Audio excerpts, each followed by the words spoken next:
Well, look who it is. It's the Leo.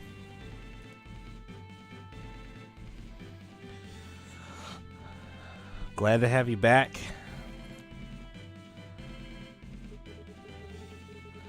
So, the last thing... You need a massive plot recap. You sure do. You sure do. Heads up, Leo. There's not much plot left. These are the only 3 parts that we haven't gotten to yet. So... You remember the volcano. Yeah, so I mean, like, here's where I'm pretty sure you're at right now. Is this the volcanic land? We went to the volcano. We got lost in that shitty dungeon, and then we were gonna end up fighting Hasta. Yes, Zubat's in the volcano, exactly. So we made our way up to the top of the volcano. There was a memory circle there. While we were traveling there, we had Spada having these flashbacks of his time with Vulcan after he was created as Durandal, and we found out that there was a spear that was one of Vulcan's previous creations named Gabolg. Hasta is a spear wielder. Hasta is the reborn spirit of Gabolg. So there was a bit of tension, and they kind of fought before we actually did a battle. I beat him.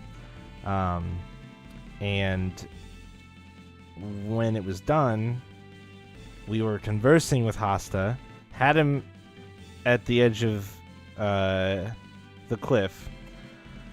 He calls Luca over. Luca walks over, and then Hasta stabs the fuck out of him. And so we had to get Luca out of the volcano and let him heal. Hasta escaped in the chaos, and we were left with very little memory recovery. However, while Luca was unconscious, he did have a dream. And he dreamed of Asura, went to Cerberus, recovered the manifest. It turns out Asura had been given the unification of Devaloka as a trial to pass in order to gain the manifest from Cerberus. So after Asura had completed that, he was given the manifest. And then Cerberus explained something very interesting. The manifest contains the will of the primeval giant. The power of the manifest could only be used if 2 stood before the giant in devotion and faith. A single soul shall inherit my power. The dog, yeah, Cerberus, yep. Had the power.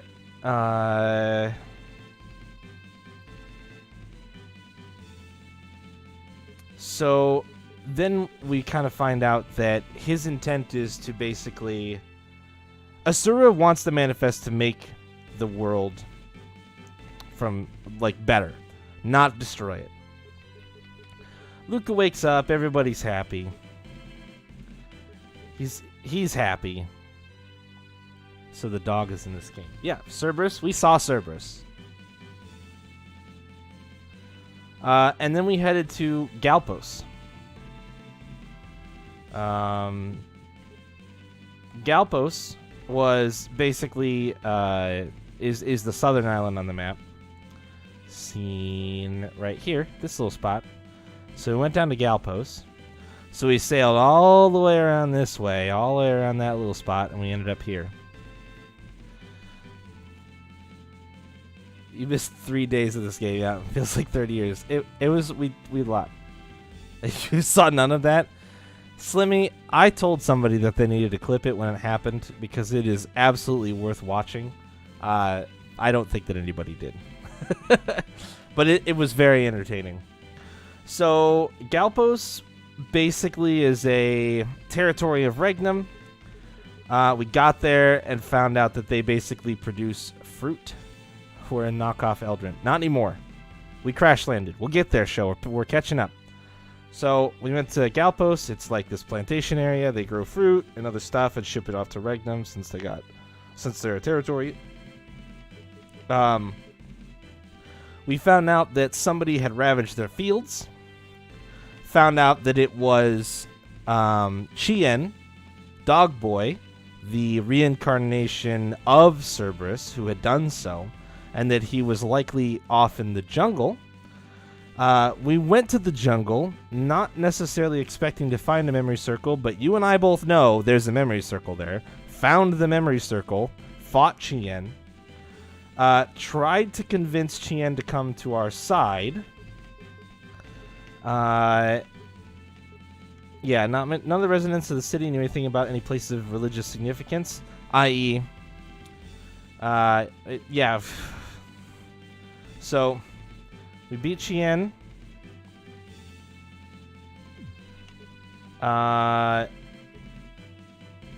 Fucking found a crazy old man. Don't worry about that. The crazy old man basically confirmed the player's suspicion is that there would be a religious site inside the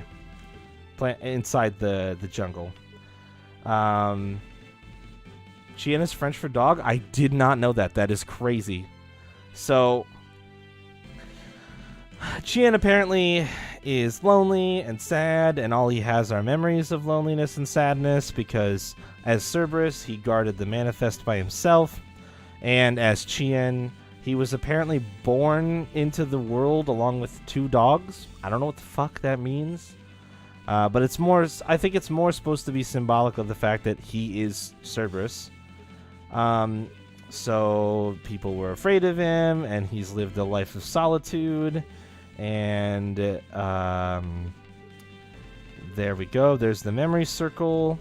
The group witnessed an exchange between Asura and Orifiel, or Asura appeared to be quite troubled by Cerberus's words. They started talking about this dual interpretation of Cerberus's words. Could not accept himself to accept the census's interpretation of the words and spent every day struggling with the implications of the message. The implications basically being that you have to sacrifice somebody you care about in order to gain the power of the manifest. That's ultimately what this says. 2 shall stand before me, a single soul shall inherit my power. So he's worried about the fact that it would be a sacrifice. Orifiel, being of the radio, apparently has a very different take on the message. Suggested that if there were another person who had become a part of one's very being, that they could invoke the power as one. Luca and the others did not understand what the census method was. They learned to use manifest. It's pretty obvious they're talking about sacrifice. Chien showed up, demanded the location of the manifest. We tried to get him on our side. We fought him, and when we were done with him, he ran away. Then we finished up in Galpos. We were going to make for Tenos, at which point we were told that we'd have to go through Regnum and then transfer to a ship bound for Tenos.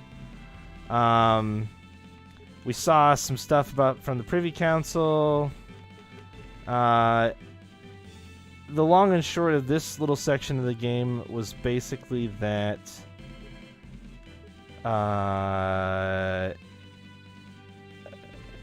there was stuff happening behind the scenes. It's not too important. It'll come to a head eventually. The Privy Council is super evil. Then, when we got to Regnum, we got surrounded by the Imperial Army, and Ricardo turned out to have betrayed us. We found out that Ricardo and Gardel had been brothers, and Gardel is a character we saw way back at the Now Space, and it's clear that Gardel was working in some capacity for the Privy Council. So not good. Apparently, since they met, they had a telepathic, non-verbal communication, and Ricardo flipped on us at that point in time. He's been telling them what we've been doing. Yeah, Ricardo is/was a traitor. We'll get to that. So basically, they took us to a place. They took us to the Grigori village, and if you remember from the Now Space, the Grigori were the people who were like, "We can seal your Devic arts," blah blah blah blah, and we were like, "How do they do that? That's super weird." Well, on Grigori village, we learned how. Yeah, once again, shocked. I know, right? Once we were back at Grigori village, once we were at Grigori village, we basically learned that since our arts were sealed, we just talked to people for a while. We got mad at Ricardo, and he left and had a conversation with Gardel. Now, it turns out the reason that they wanted us captured was because Gardel is hell-bent on sucking the memories that we've been recovering from our past lives out of our heads, with probably long-term damage to come from that, but he doesn't really care. And upon explaining that plan to Ricardo, Ricardo's like, "You promised that you wouldn't hurt them. You just needed their memories." And Gardel's like, "Yeah, about that." And Ricardo's like, no. So Ricardo comes back, drugs us with food, and we had to... And then, prior to the people who are going to do this surgery on us doing the surgery, he knocks them out, takes us all out to a ship, and we wake up on a ship, sailing somewhere. Undetermined, but we know that Ricardo has rescued us. After that... hey, Montaba. After that... On the ship, we got attacked. Gardel... So, Ricardo explained he betrayed them because he wanted to confirm if Gardel was truly Thanatos, which was Hypnos' older brother, since Ricardo has Hypnos' incarnated spirit, and if Gardel had Thanatos', then they have this connection. So that's why he betrayed us. Since it seems that Gardel's love of Naraka has gone too far, Ricardo was like, "No, it's not. This doesn't seem to be good. Like, I don't like this anymore. It's too much." So, Ricardo hangs out with us. Gardel catches back up to us. Gardel wants to seal the manifest away. We also want to stop the manifest from being used for bad. Gardel hates avatars, and the reason for that becomes clear in a second. So, it turns out that Gardel actually was the original Thanatos. And this is where the interesting thing kind of comes about. The original god being Thanatos from the original Devaloka survived the fall of Devaloka and has lived on Naraka for this whole time. The Grigori are actually a hybrid race of human and Deva. So that's why they can seal Devic arts, is because they're basically demigods, the entire Grigori races, of some lineage. And basically Thanatos' love...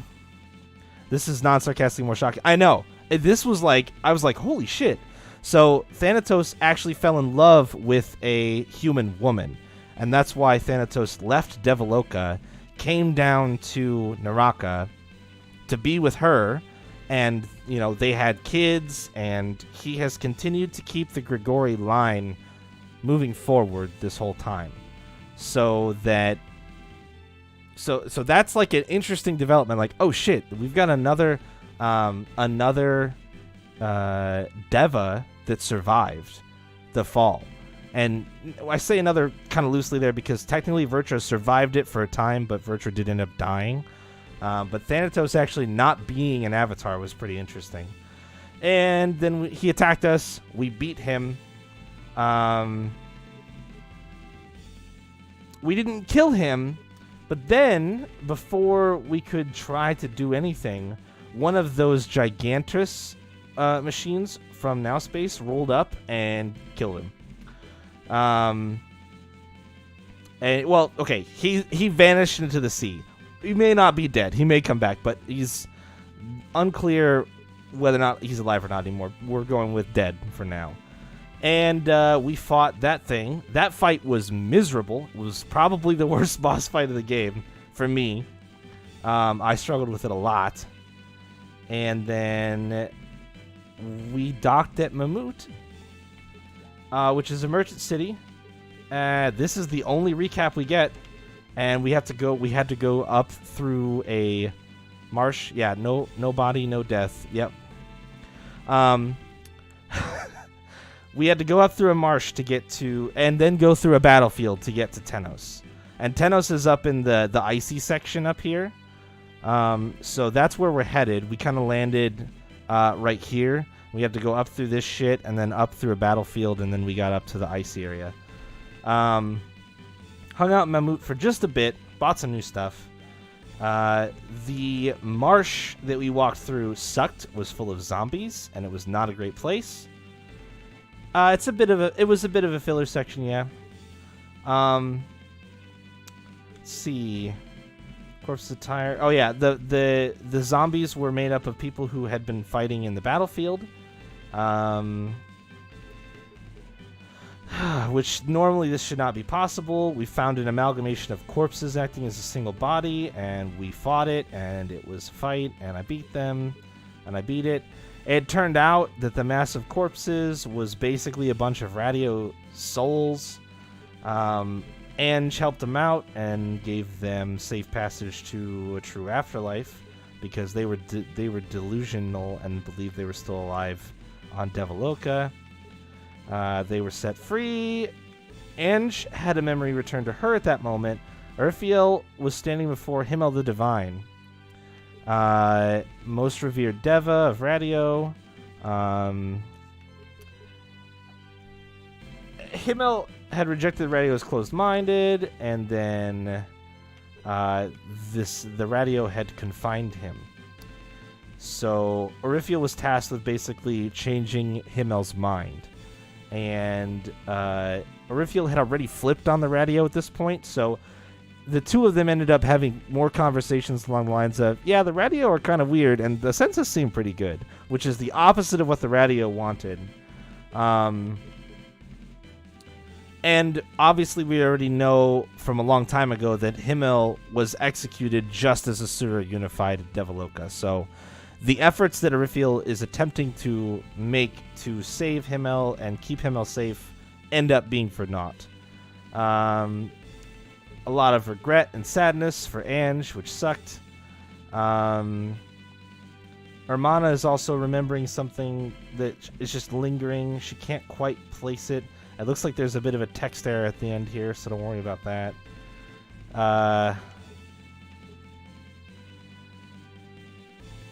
Yeah. And then we're getting close. We passed through the battlefield. Talked about the end of the Devic Wars. More of Inanna's memories are coming back to Iria.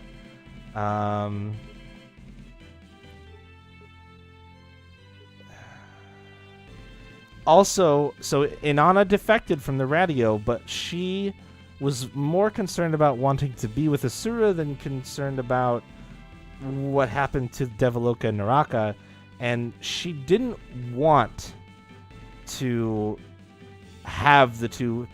Even though she was with Asura, she was with him for that bod, and she still didn't want Naraka and Devaloka to be rejoined. So there's something not great going on. Hasta shows up again. Still a weird fucking freako dickhead. We fought him, beat him, and then he ran away because he's a piece of shit. Hint dropped. Did I just say? I did say that, Leo. I did say that. Yeah. Yeah, but that you heard that because that's what I said. Pretty basically. We left the battlefield, journeyed to Tenos. Learned about Albert's people. They went to some ruins nearby. Albert was the same person who hired Ricardo to kidnap Ange, if you remember that from a long time ago. Ruins lay far to the east of the city, so we went over there hoping that we'd find a memory circle. Went through the ruins, found a memory circle. Ange recalled more of Himmel stuff, and basically, yeah, just more confirmation that the radio didn't like Himmel, even though Himmel was like the biggest god of the radio, and wanted to use the manifest to cast down the census from Devaloka. Found the memory circle. They saw the Overlord addressing the census population from on high, mere moments before the invocation of the manifest. This is where we learned that the manifest is located in a place called the Sky Castle, which was the Overlord's castle. And Hermana remembered what happened when Devaloka collapsed. She watched the final moments, but the Sky Castle didn't fall, so we knew that the Sky Castle was somewhere in the air and likely still had the manifest. So we didn't know how we were going to get there. But yeah, it's in the sky, you're sure right. And then all of a sudden we were surrounded by soldiers from Tenos. Albert walked up out of the group of them and called out to Ange using the name Orifiel. Turns out Albert is Himmel. So now Ange and Albert have this connection from Orifiel and Himmel. And Albert basically is like, hey Ange, you should come hang with me. We're gonna make things good. And she went with him. And we chased after. That's the end of that one. We chased after back to Tenos. We charged through a military headquarters area, a munitions factory. Found Albert. Fought against both Albert and Ange in a boss fight. And beat them both.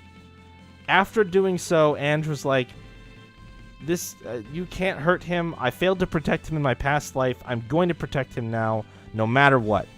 And we fought them right outside of a conveniently located airship. And it seemed initially the party thought that Albert was working with Matthias. That is not the case. He wants the manifest for himself. He explained the manifest to destroy Devaloka because its user had wished for destruction, which is dissonant with what Luca is remembering. Luca's like, Asura didn't want destruction. That can't be the case. Asura had the manifest. He gave it to the Overlord. Didn't want destruction. What is going on here? Albert wants the manifest to cast out the census and the people of Naraka, creating utopia only for radio avatars. So, of course, we had to fight him, because most of us are census avatars. That would be bad. We'd all die. And,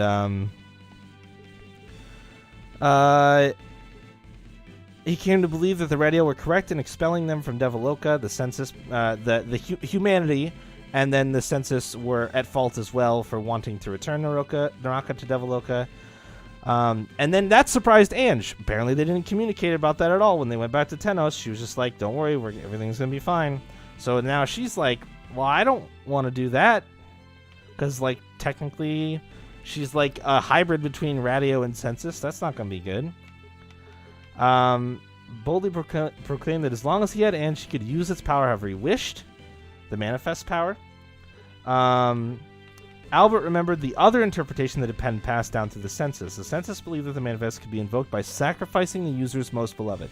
In other words, Albert would use the manifest at the cost of Ange's life. Also a bit startling. And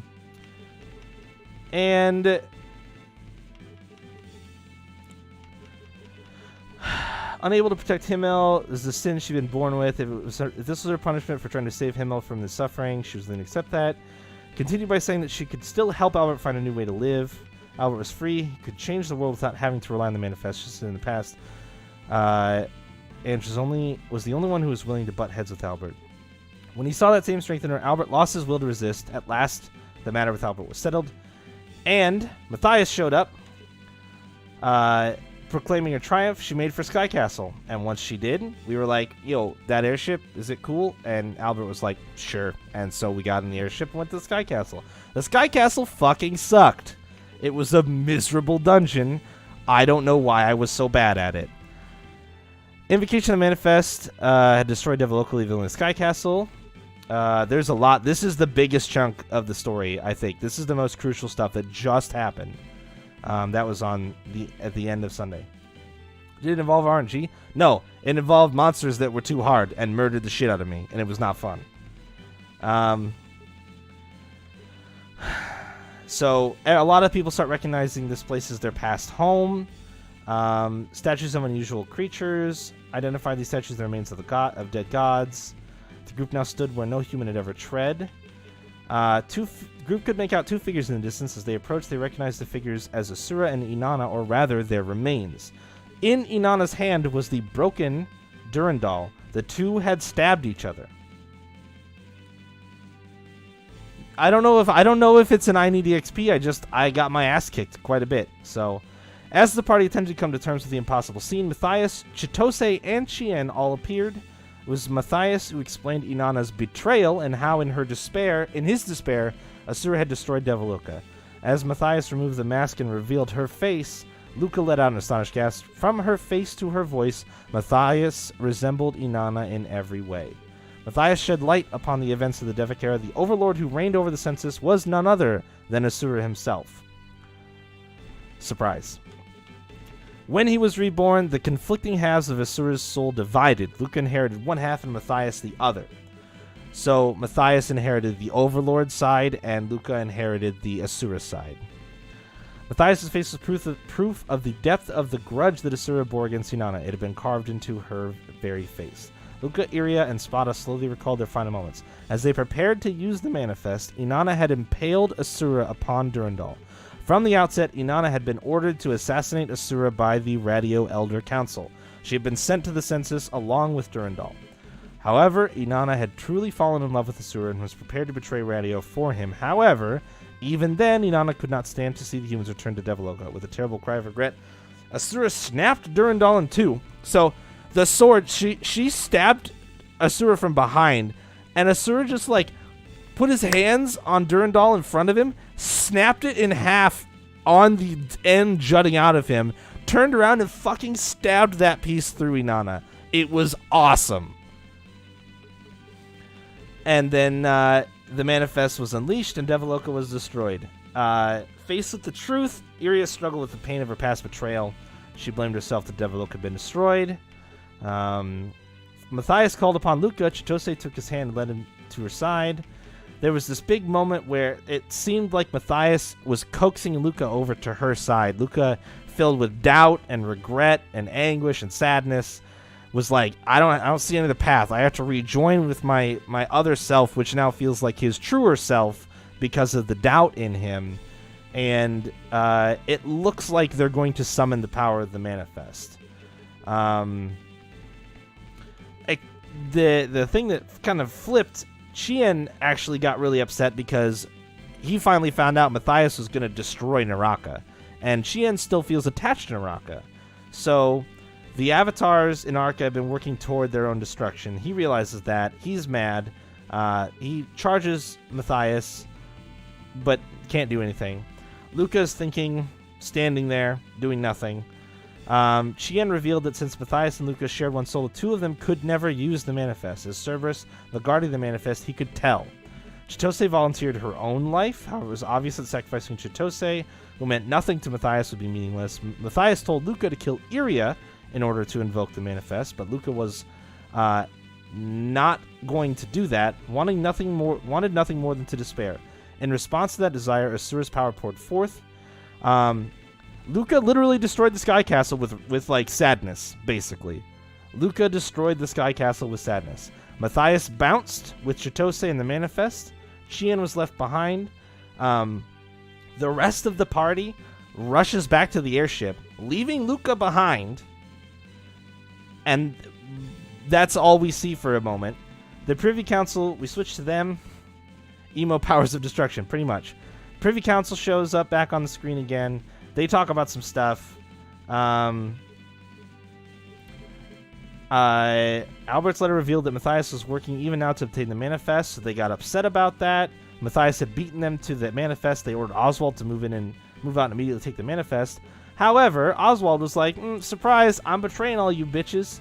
Oswald called Hosta in, and Hosta murdered all the Privy Council members. So now it's Oswald and Hosta as a team. Albert, kind of on our side, and Matthias on, and Arca on her own side. The last thing that happened, as the city fell, the rest of the party escaped on the airship, or the Sky Castle fell, and Luca fell into the desert, which is where we are now, and woke up to Chien also with him, having survived the fall. So the two of them survived the fall, and we are in the middle of a desert, and we were told that the airship landed nearby. And the other thing you probably may or may not remember about the desert is that this is where Iria's hometown is. So I expect fully for this to be Iria's hometown. Yeah, that's the recap. We made it through it. It only took a half hour. Perfect. Honestly, it's a good recap for me too, because some of that shit happened really, really fast. So yeah, we're at Sania Village now.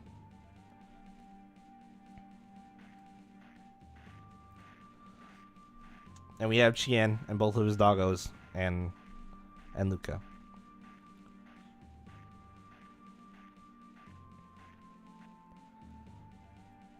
Iria. Everybody is very sad. Just FYI. Things have not gone good for the party so far.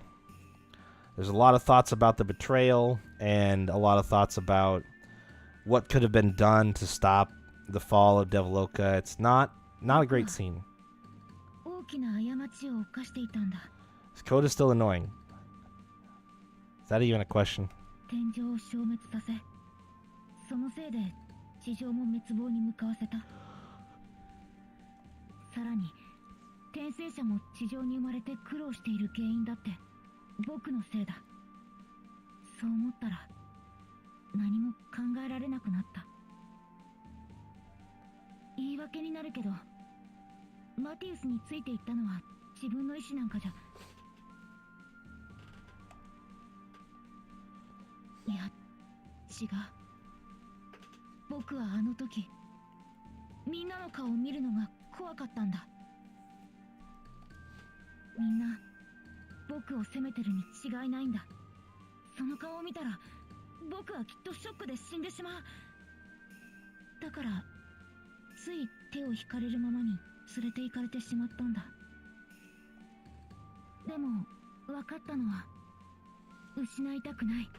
You thought you were out? What do you mean, Philly? What were you out of?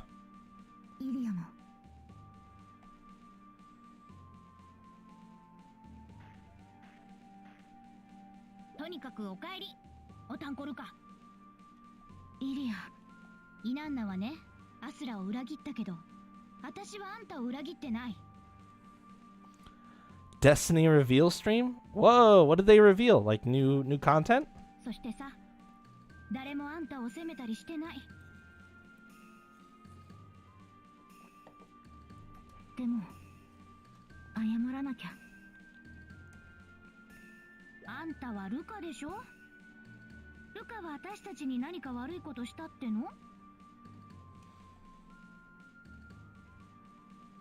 DLC 2 Warmind, cool.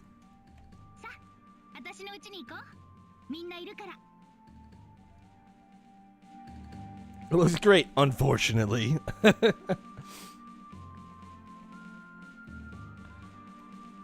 Alright. Am I being ignored? What? Oh, you can go first. No, wait, you go first. It's been a long time since we were alone together. I'm a bit nervous. Hello? He's got a portrait? Seriously, how long has it been? I'm here too, you know. I don't remember, but I really love times like these. Yeah, time alone together, it's not so bad. You're not alone.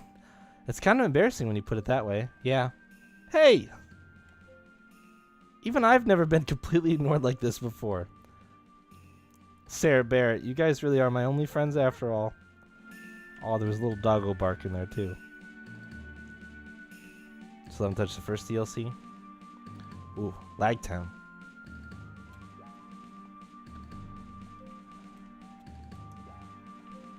Alright. I'm looking for... Well, I suppose I should go to the house first. Let's get everybody back in the party.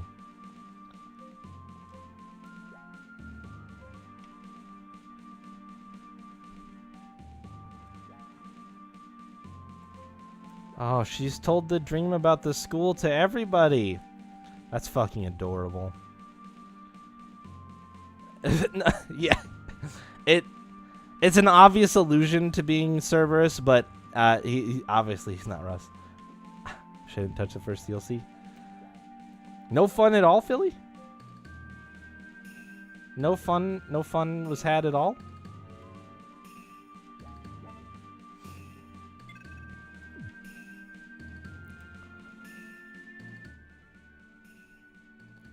There's no shops in town. I just noticed that. Might come as a shock to a rich kid like you that some of us live like this, but make yourself at home. It's Luca, you know. Lou. First DLC sucks big time. Wow. I mean, I guess it sucks so much I don't even know what it's called, so I guess there's that.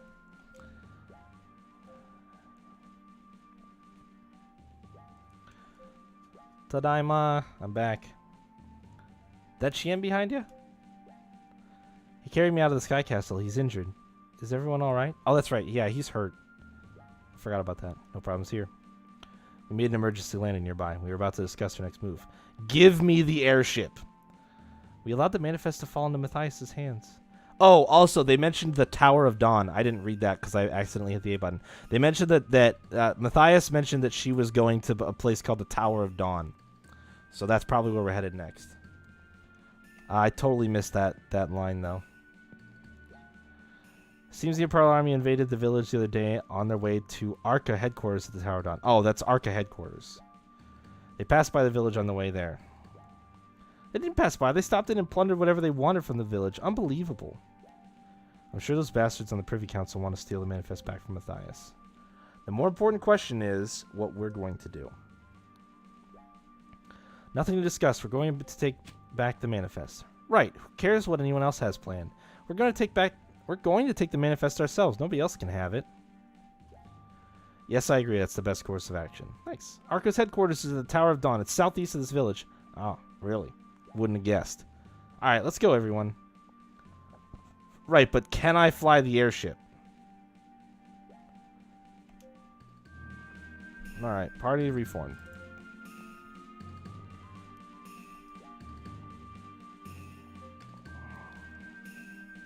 Yeah, also I'm level 42 and I have like no hit points. However, I did note, Leo, recently that 999 TP is the TP cap.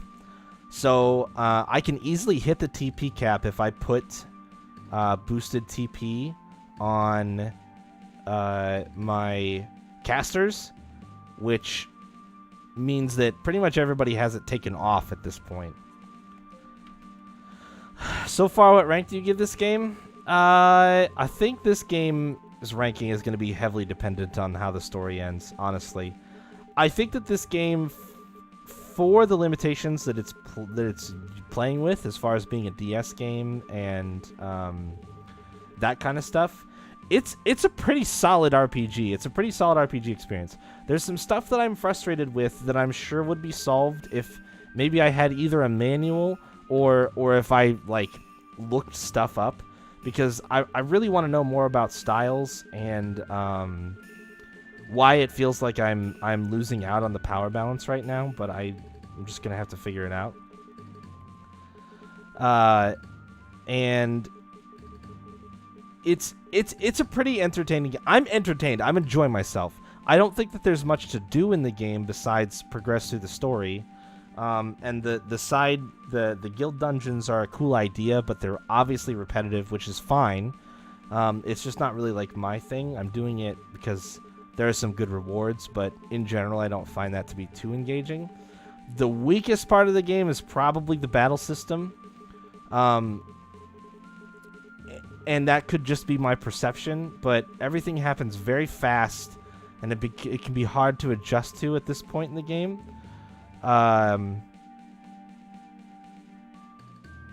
Yeah, right now I'd probably give it a 7 or a 7.5.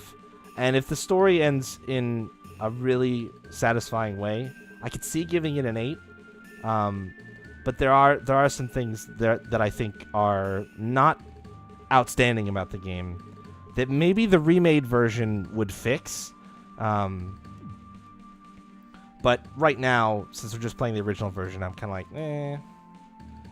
Yeah. This is my house. The rest of you as long as you need to. Since we're like friends now, make sure you get better, here? It's not like I'm totally helpless. I can at least keep that Imperial army from stealing anything else. Get going already. I said go. I just want to protect the forest creatures. Don't let Matthias get away with this. I gave Legendia a straight 6 out of 10. Is that what I gave Legendia? That sounds right. Yeah. I mean, I think a 7 or a 7.5 for this one's pretty good. Looks like we're gonna have to teach you how to depend on others. Yeah, because he's been isolated all of his life.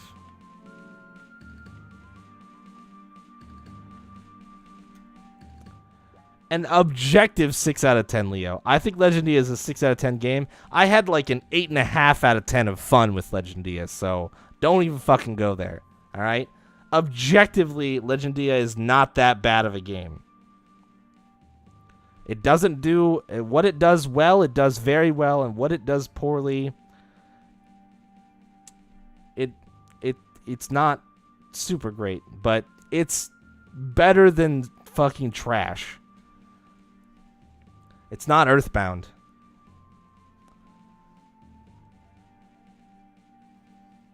Depends on what your scale is, honestly. 5 out of 10 is playable. Some people will probably enjoy it, and it does about as a 1. Yeah, a 1 is Superman 64. Yes. A 1 is Superman 64. Earthbound, I can at least give like a 3. Earthbound, I could give a 3. Yeah, Superman 64 is a super easy bottom tier, absolutely bottom tier game. Nothing can possibly be worse than that. If it's on the stream, I will never play a 1 out of 10 game ever. Because I just won't do it. Nothing is worth playing through a game like Superman 64. A 5 out of 10 for me, my scale starts at Superman 64, which does everything wrong and has no redeemable qualities. Then you go up, but you play blind games. Yeah, and I would stop playing a game if it ended up being garbage. Simple as that. How would you know a game you haven't played is bad? It's not like I don't look at simple review scores quickly before I play a game. I don't read reviews about the game, but I know what kind of scores a game gets. And that's usually a pretty good indicator. I also have shields in place to not run into an awful game, right? Okay, so hold on. So my ranking scale, a 1 is absolute trash, no redeemable qualities. I don't hate Shadow from FF6. I just don't like him. And that's Shadow gets like 4 out of 10. Nice design. Shadow gets a 5 out of 10. Nice design, poorly executed story. Simple as that. A 5 out of 10 is if you can balance one side, like the good things about a game, with the bad things about a game, it's a 5 out of 10. It's right in the middle. There's some things to like. There's some things that suck. 5 out of 10. Anytime the scales start tipping one way or the other, the less bad things there are and the more good things there are, score goes up. If it's the other way around, score goes down. So you start at a 5. You figure out how many things are passable to good to great. You give those some weights and you start adding those on the good side, and then you find out the things that don't seem as good or seem bad or are awful, and you add those weights to the downside. Would I say there are any 6s or below? No. No, I wouldn't. Out of the ones I played, no. Nope. And that's one of the things that you have to understand. With these series that get so popular, they get popular for a reason. It's because they're good. They're good games. There's no reason to give any of the Final Fantasy games below a 6 out of 10. I could see an argument for FF2 getting a 6 out of 10. I still give it at least a little bit above that. 6.5, maybe a 7. So, like, that series as a whole, just like, yeah. And same thing with the Tales series. I'm not really going to give anything in the Tales series below, like, a 6 out of 10. Like, Legendia, I get it, it's probably at the bottom, it's fine.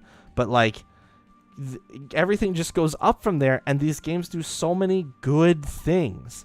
The music is great, the character designs are cool, the character stories are cool, the actual stories are cool, the gameplay is fun. The menuing system is slick. They rarely have bugs. Like, there's so many good things going for these games. They're popular because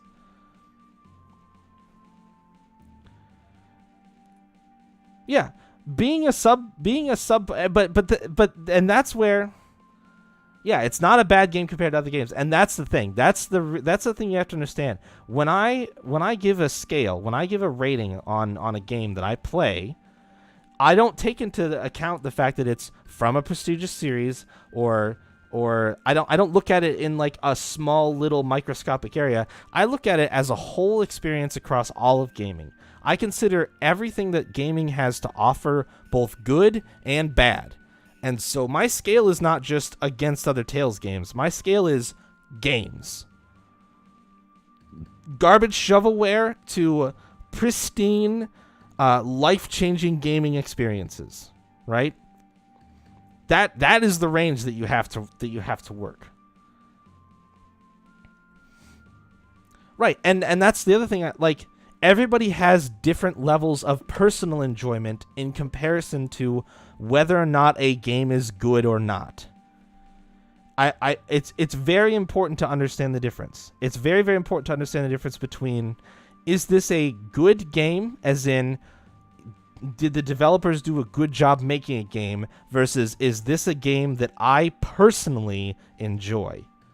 That's why I said I think Legendia is probably about a 6 or a 6, maybe a 6.5, depending on how you weigh things.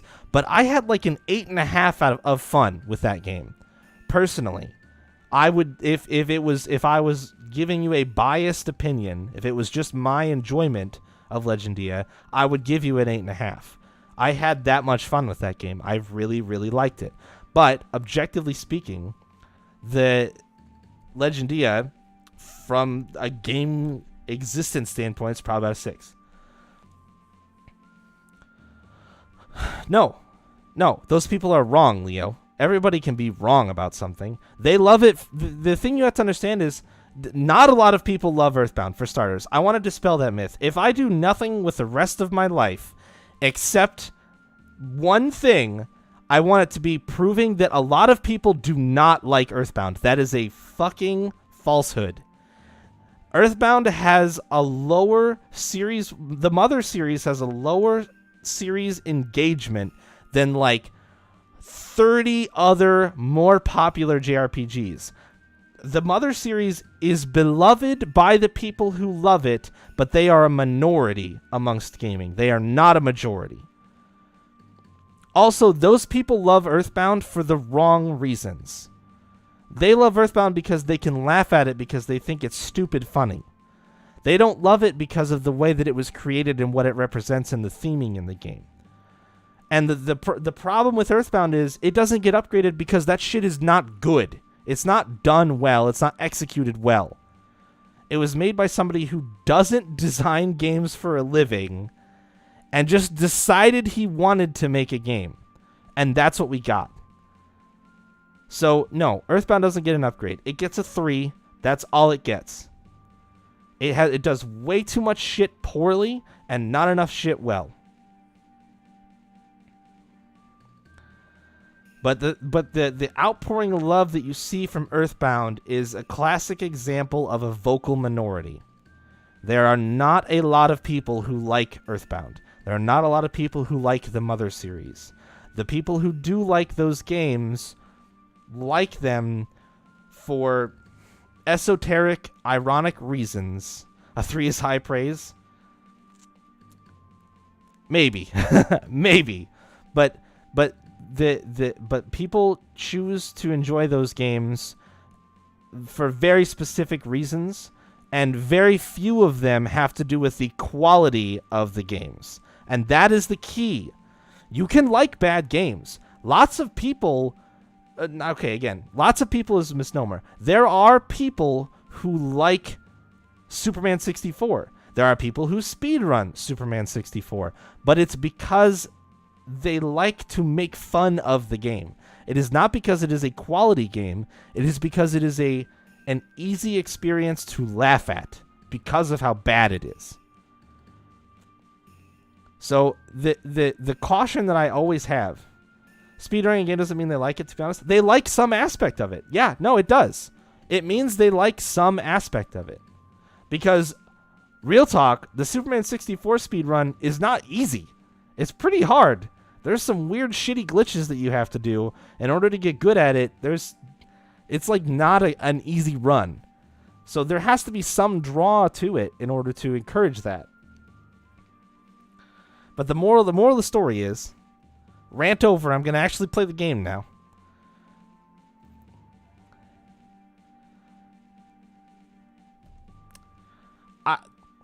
Right, but that's a false equivalency. You're talking about people liking trophies, not the games. That's not a draw to the game. It's a draw to an achievement system. That's the different. There's a game on the screen over here in this general vicinity, right over here, that I do want to play. But this is stimulated conversation for me. I don't mind talking about it. As long as you guys don't, well, as long as you guys want to listen to it. So, the moral of the story is, people can like bad games, but people liking a bad game does not make the game good. The game is still bad. They have a different level of enjoyment with it than what is deserving of its quality, and it comes from the fact that it doesn't have any quality to speak of.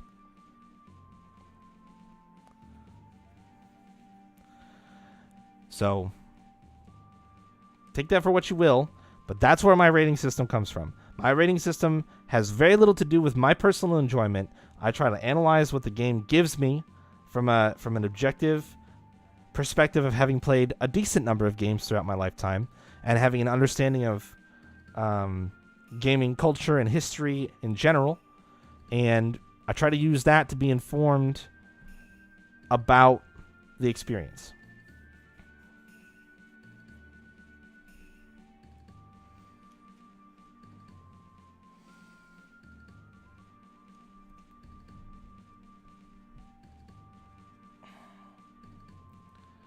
Can't wait to see what you give Vesperia. I mean, when we get there, we'll get there.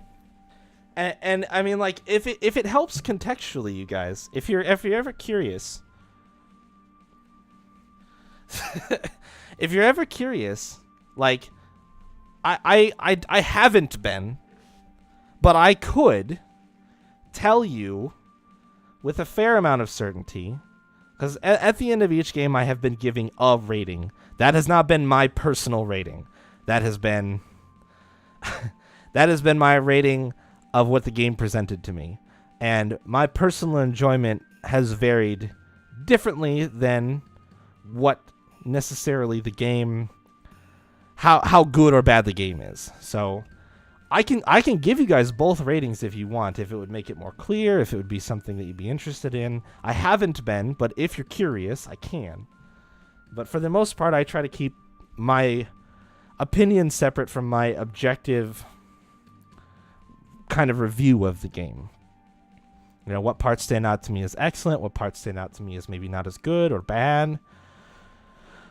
Be interesting. Okay, we can do that.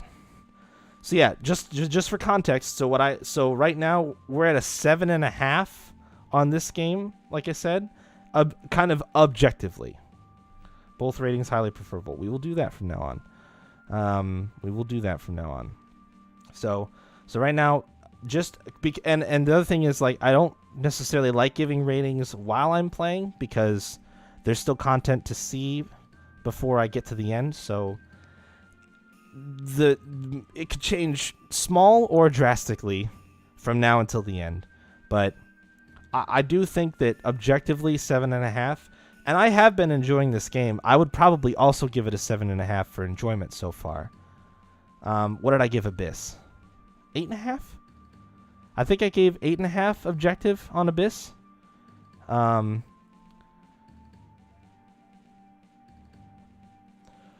I would probably personally give it a 9. Like if it was up to me, I'd probably give it a 9. I had a lot of fun playing that game, and I had enough fun playing that game that I want to replay it, which is a unique feeling for me. Not a lot of games get that are that enjoyable. A lot of times I can be like, and I'm good.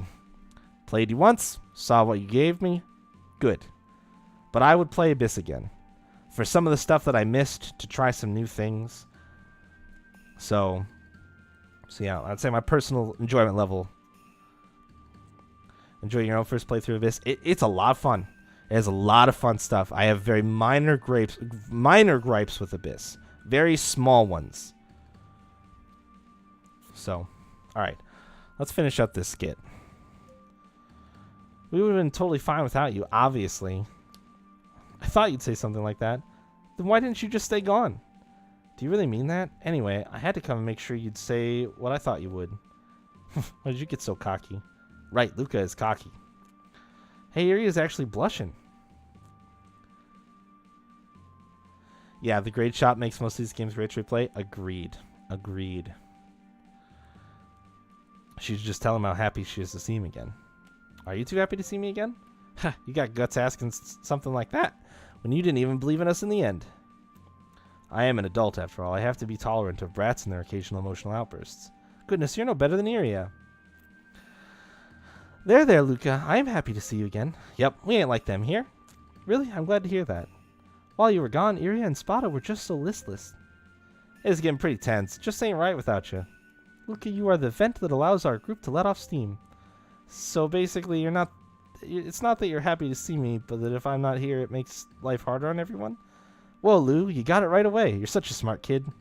Maybe I shouldn't have come back. Oh. Oh. Alright. I just remembered how Durandal ended up in Asura's hands in the first place. He was entrusted to Inanna so she could kill Asura. That's how he ended up in the hands of the Ultimate Master. Asura always thought Durandal was the ultimate partner. Partner, huh? Durandal was noisy and cocky. You sure Asura didn't get annoyed with him? Not at all. But you know, he betrayed Asura. He was just a sword after all. He didn't have a heart like a normal person. Spada, Durandal had a heart. Durandal and Inanna both believed that killing Asura was the only way to bring peace to Deviloka. Betraying his master, assassinating the leader. How was he hoping to bring peace like that? People in Naraka would bring chaos to Deviloka. If they wanted to stop a warmonger like Asura, they had to kill him. That's nothing but a cheap excuse. I ain't gonna forgive Durandal for betraying Asura like it was nothing.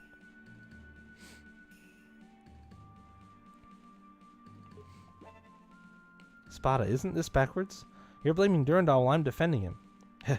You know, not everybody loves their past life like you do. What other skits we got?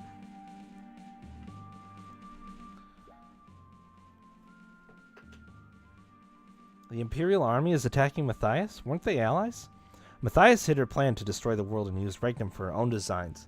She created the organization, earned the support of the Privy Council, and formed an army. Everything went according to Arca's plans. Dang it, wait, maybe if we're lucky, Arca and the Imperial Army will destroy each other. Regnum seems to have a ceasefire with Tenos and Garum. No doubt we have Albert to thank for that. Thanks to him, now we have to take on Arca and Regnum at the same time. You wanted to take on the entire Arca organization? The Imperial Army will be dealing with Arca's main force. It should prove a nice distraction. That's true. We better do what we can then. Precisely. These skits are kind of a nice recap of some of the shit that's happened too, because the ceasefire was something that I skipped over. But since Regnum and Tenos were at war, and that battlefield that we crossed, having them be at a ceasefire is good.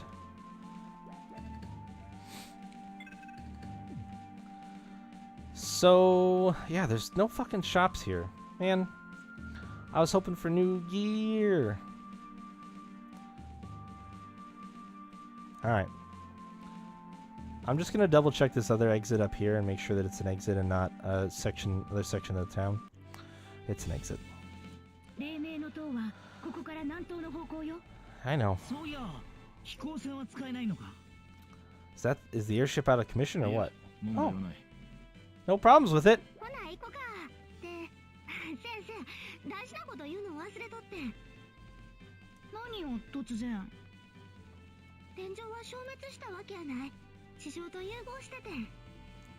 Oh, what? You just remembered that?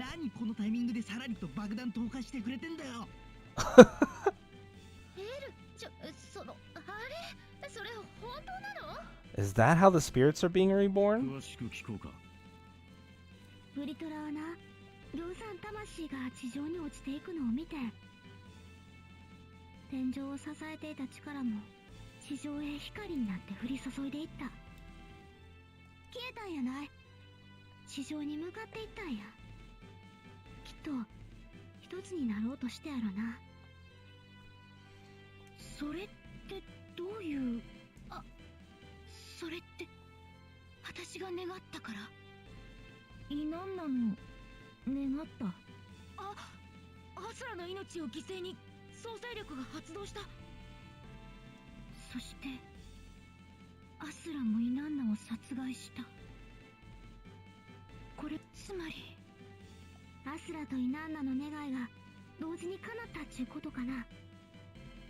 Oh.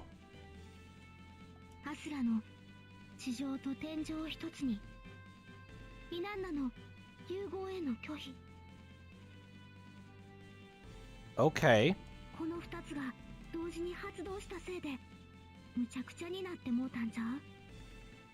That is an interesting twist.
Not be like you to consider the consequences for rushing headlong into trouble. We can do something about it.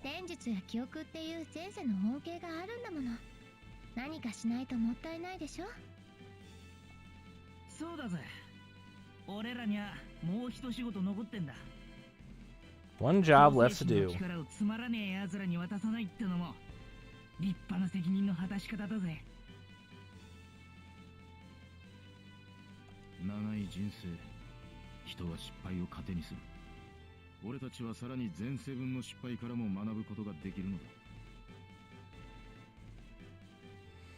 Past lives, we have 2 lifetimes worth of failures left from.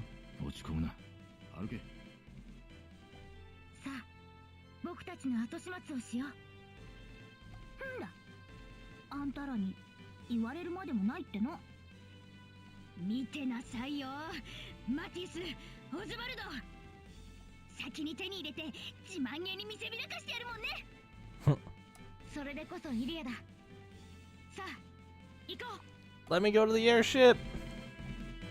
Oh, fuck. Hi. You big fucking monster. What's with this dawn business? Dawn is a word that marks the beginning of everything. It started when the people in Naraka, hoping to return to Devaloka, began constructing a tall tower. I actually thought they could make it? How stupid. Yes, well, I can hardly imagine the difficulty of having been cast down from Devaloka. I'm sure they were desperate. Did the tower reach Devaloka? Obviously it did not. A lightning strike occurred while the tower was still under construction. Countless workers were injured or killed when it happened. Oh, that's rough. Do you think the Devas were the ones who brought the thunder? The church certainly thinks so. After that incident, the doctrine of praying for forgiveness was born. Thus, it was named the Tower of Dawn. It remains an important symbol of the early church. Now it's Arca's little den. If they'd have just destroyed that thing like they should have, this never would have happened. That's quite enough. Where will that kind of thinking get us? Come now, let us be on our way. I want to get in the airship, but this big fucker won't let me get past him.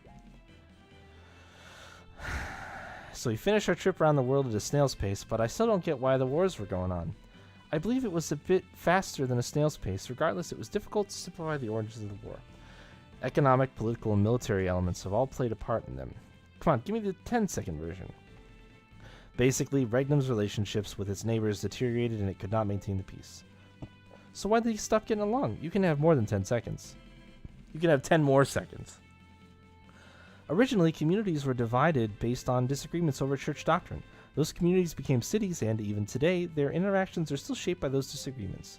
Regnum acted as a domineering colonial power. The other countries grew tired of it. Oh, so that's it. I think I got it. That is no good, Heir. You must not be content with an incomplete understanding. Indeed, you must be willing to approach war from many different angles. Oh, man. Perhaps next time you would care to hear about the rise and fall of continental powers. I'd be glad to provide my thoughts on the balance of military power through the ages. Well, oh, ow, my stomach, it's killing me. Time for a bathroom break. Hey, wait for me. I will just talk until you reach the bathroom. Dang, she's still coming. Serena really loves to talk. Even I would never go that far. Leave me alone, you monster! Oh. It's alright, we're still watching skits. You better watch your back, Matthias. Amazing area. Amazing you can make that noise with your nose. This is the final battle, man. How can you not be fired up? But if you push yourself too hard now, you might wear yourself out before we even get to Matthias. Hey, we need to give her a bit of a handicap. I'll give her a taste of 100 of my bullets, burning with fury and determination. You really are something, Iria, and that noise is something else.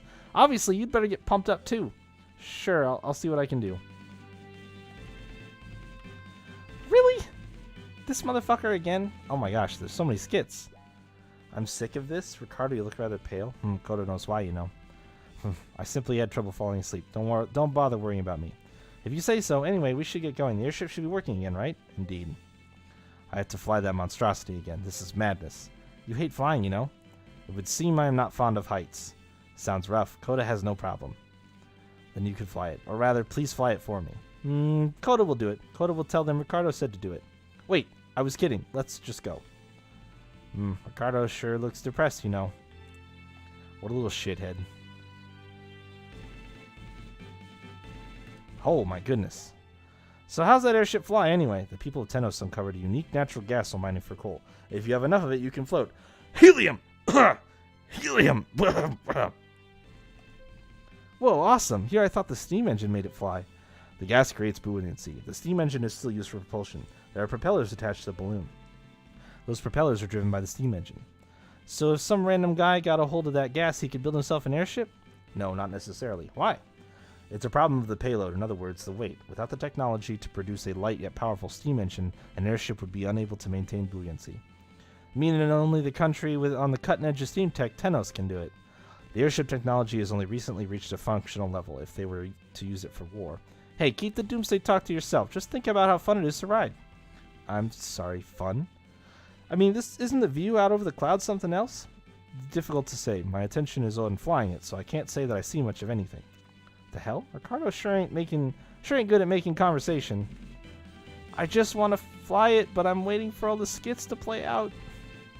Oh, is that the last one? Yes. Please. Oh my god. This fucking...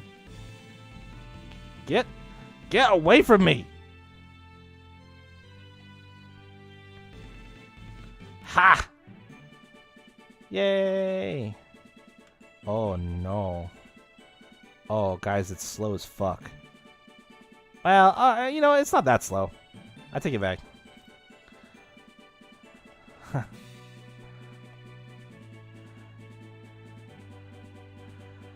I should have just gotten this far and then started ranting about shit. Because I can do this while I talk.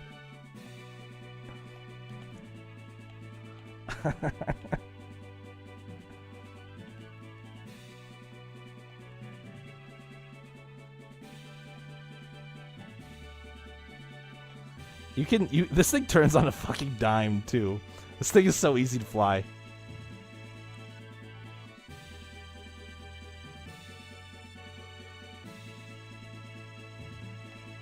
Although it is weird because I wish I could keep the camera centered. It's almost like you could have waited. I was looking for stuff. It served a purpose while I did it. I was actively looking for stuff. Also, there was no guarantee, there was no talk of an airship prior to me getting one. It just happened. So there's like no guarantee that I was gonna get an airship. So I don't even want to fucking hear it. You can take your sippy sass and shut up. No, please, no sandstorms. Anything but sandstorms. I'm looking for the place where I'm supposed to power level now. Since apparently I'm underleveled somehow. Somehow I'm underleveled. Or something. Something is wrong.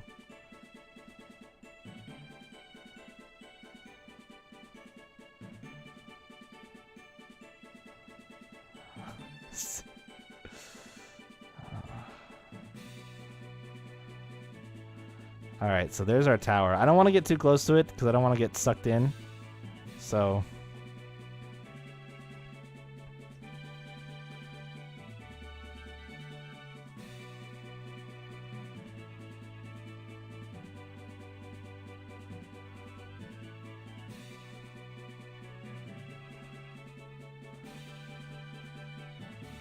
Also, this will answer the question, does the world map wrap? And if it does, why the fuck did they make the boats travel in the path that they did?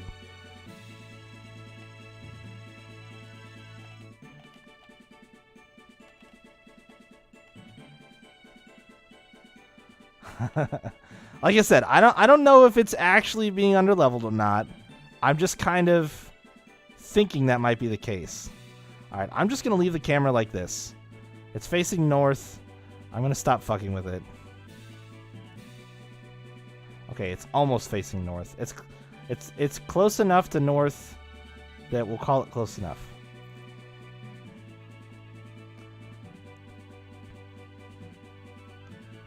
Alright, time to figure out if the world wraps. I'm gonna go straight north from this spot. I should hit Galpos somewhere around here. After I snag this.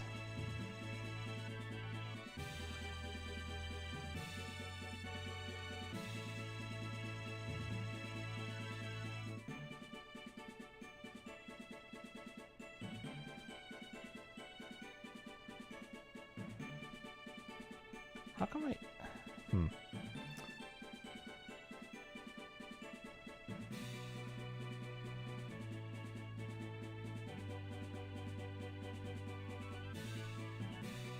I like just barely can't get 3 squares at a time.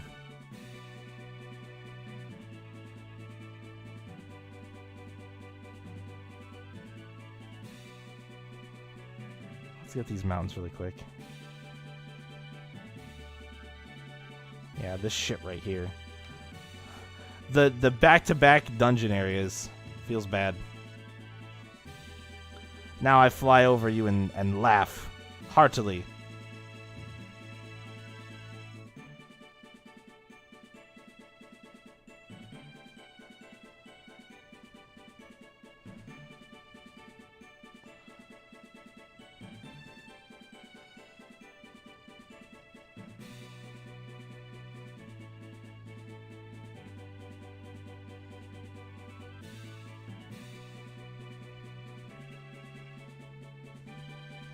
Want to buy secrets? Me too. Me too. Give it time. Give it time. Give it time.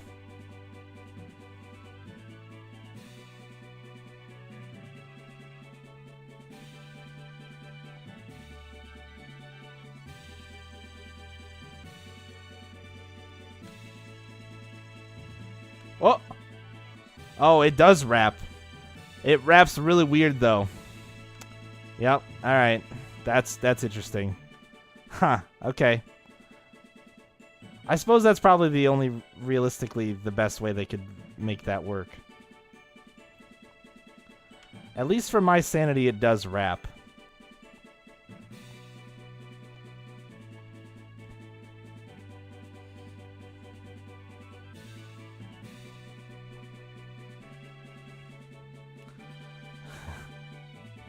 It's not dumb.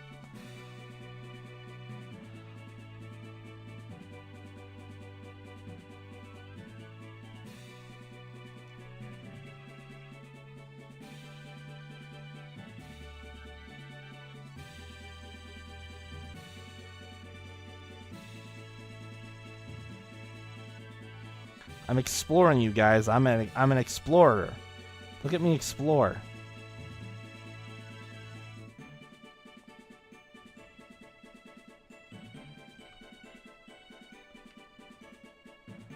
How far away am I from the edge?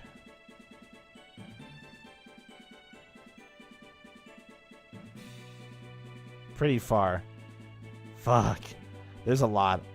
I don't know if I'll do it all. There's a fucking lot.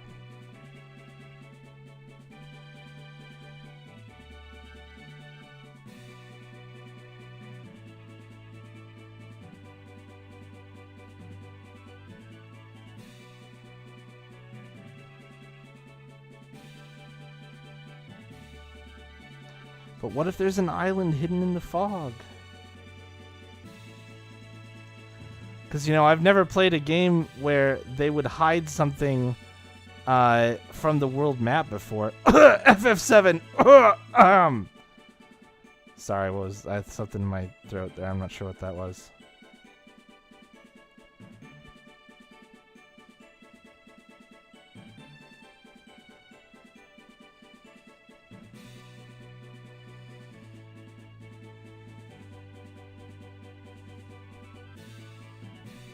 Well, at least that was visible on the map. Like, I could see that there was obviously something up there.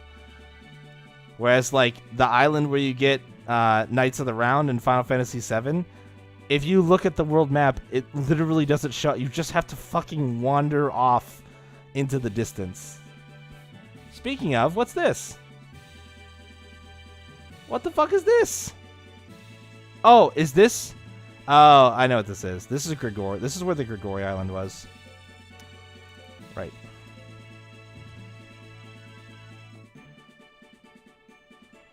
Who's the part-time? Is this a joke? What is this? What are we shouting about? I'm confused. Help.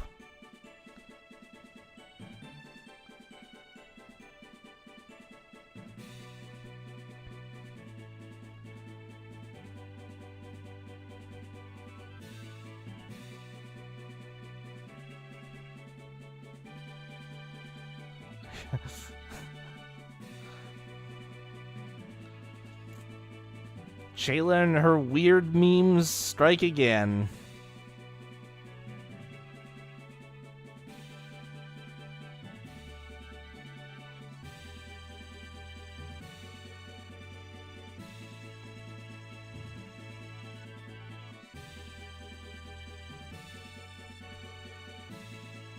Yeah, holy fuck. Nope. Have not found one yet. Show.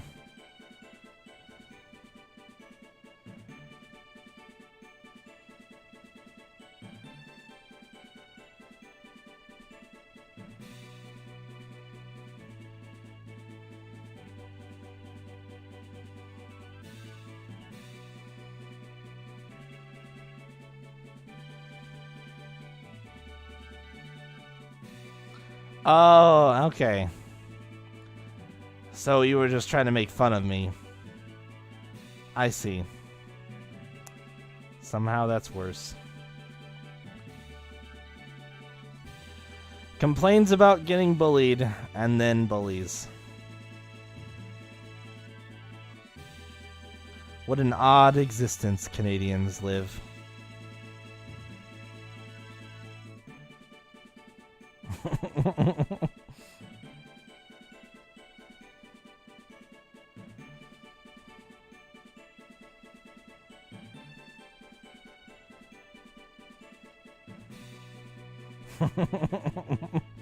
You started this one. This is 100% your fault. You don't get to cry wolf that often. I'll call you out.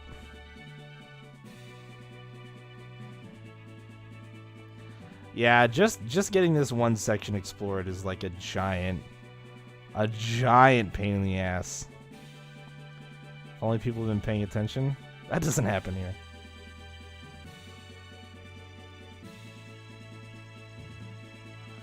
Your wit goes to waste.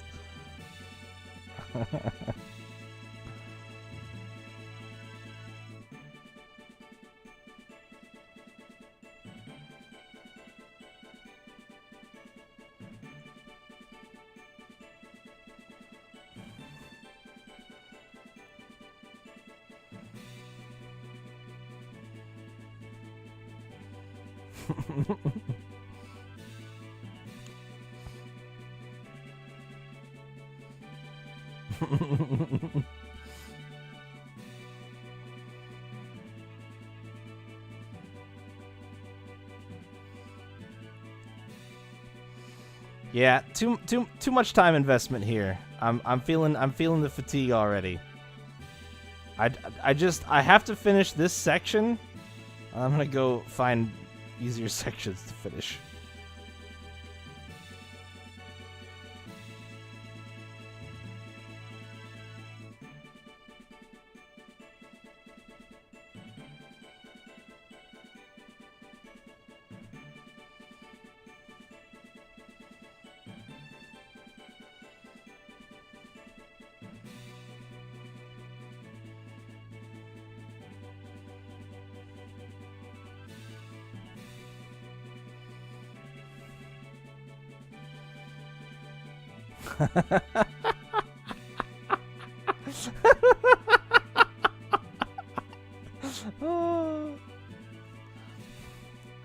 Shins to kick, Slimmy. She's looking for shins to kick.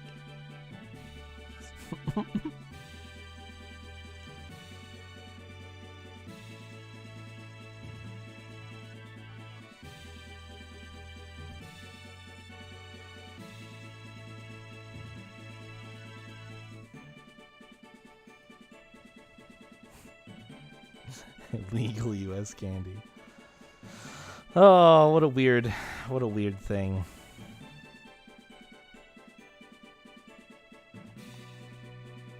It's like, here's a section that I couldn't even get to before. I'm so busy watching the Navi map too that I'm not even looking for shit on the ground.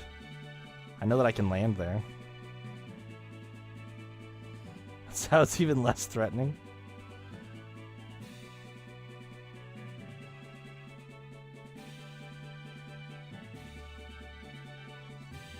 Oh, what's this?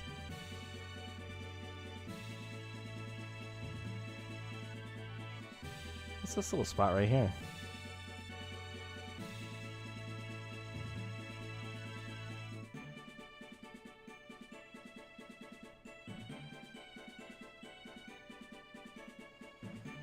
Oh, there's something there.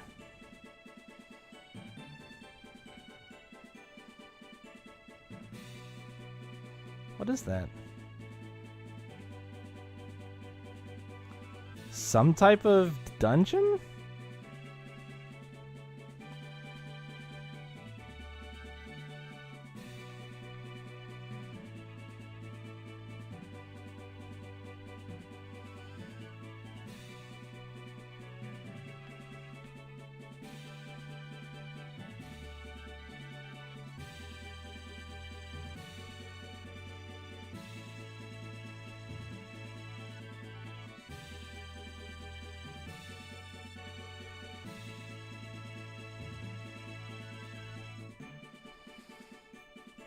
What are you? What are you, place? Boop. I'm gonna save. Right next to the airship. Because reasons. Okay. You look pretty spooky. I don't like his eyes.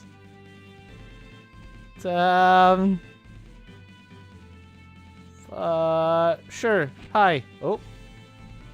Hold on. What's my party?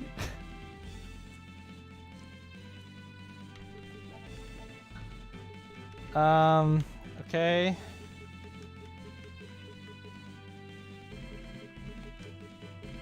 All right. Let's find out. Hey.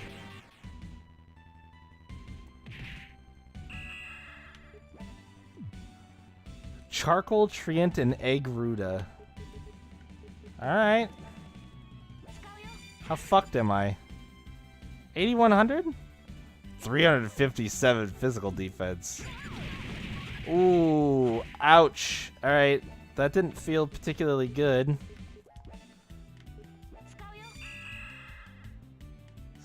Okay. I do damage.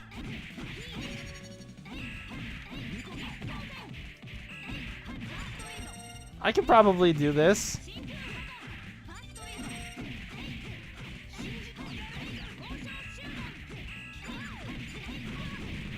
Ouch.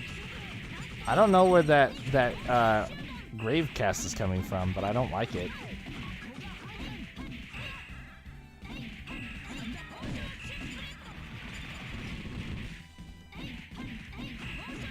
Spot is getting his ass kicked. There we go. Victory! I am victorious! Alright, experience is basically what I would expect. Alright, so what's inside? As another fucking treant spawns. This is... Oh, I know this place. I have a bad feeling about this, yet somehow it seems serene, almost calming. We stand at the far reaches of rebirth. This is the final destination of all souls. Yep, that's the one. This is where lost souls drift when they ain't reborn, yeah? The church scriptures refer to heaven and hell. Perhaps those concepts originated with someone who retained memories of this place. Anyway, all we're going to see here are souls that could not be judged and exist outside the realms of good and evil. Every single one of them is incredibly powerful, which is why they were imprisoned here. Or perhaps it would be better to say they were set loose here. After being reborn a bunch of times, some souls get too strong, see? Too much of anything ain't good, so these are the souls that can never be reborn. Harry, you know quite a lot. Did Vertra have something to do with this? It's because Vertra was around almost as long as Devaloka, so when time came to make this place, she lent a hand. Regardless, we need to tread lightly. We have no idea what could be waiting for us inside. Yes, we should proceed with caution. Restricted guild dungeon? Oh, fuck. Am I about to get dumpstered? Wild Demon.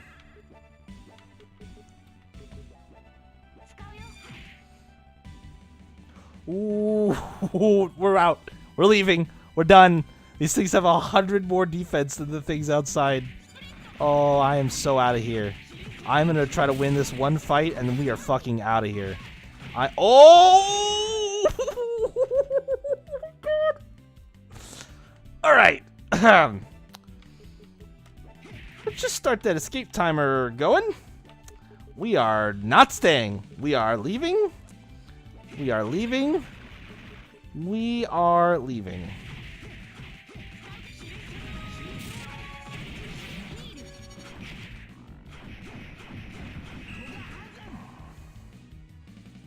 Okay.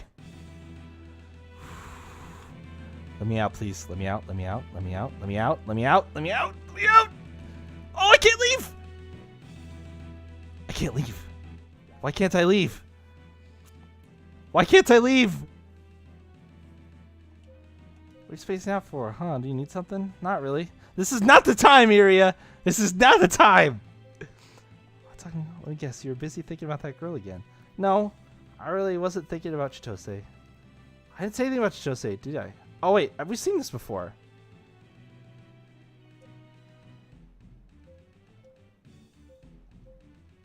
Oh, that must... Oh, shit. Oh, shit. Oh, shit. That must have happened when I had to reset. How do I leave? Oh, fuck. Oh, no. Yikes, can we beat them? No, we're leaving. I'm trying to leave. Oh, my God. Look at... I'm blocking and they are bodying me. They are fucking destroying me. Oh, they're resetting the escape meter. Oh, no.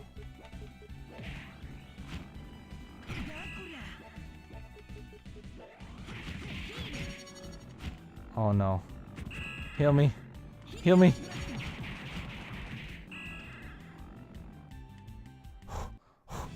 How do I get out? Do I... Oh, wait. Can I...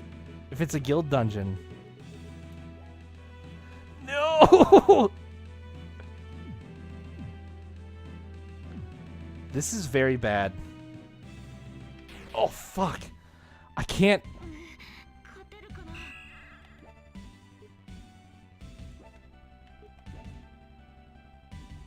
No, it's not a legit question.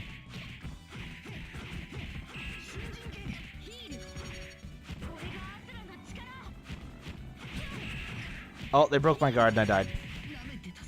Oh! They were 2 for 3. Whew, this is not good. This is really bad.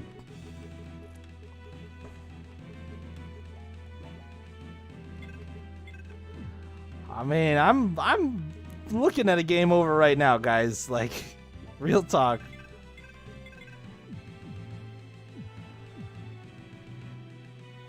Oh no, not like this.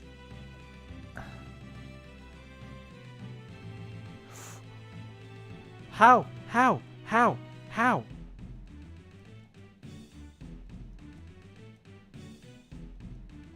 I can't. I can't. I can't.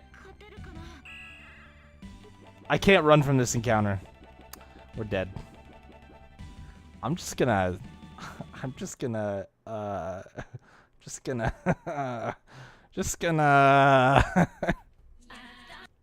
We're getting back in the airship.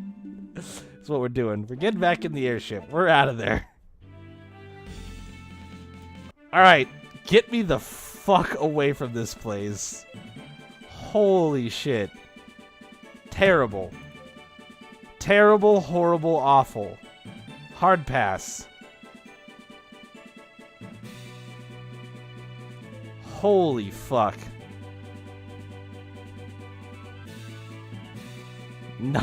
Nothing good was gonna come from that.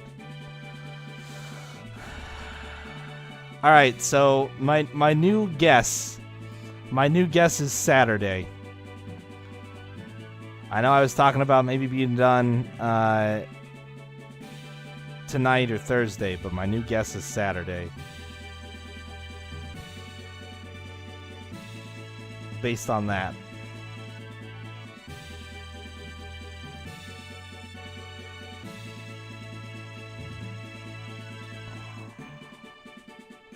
Woof.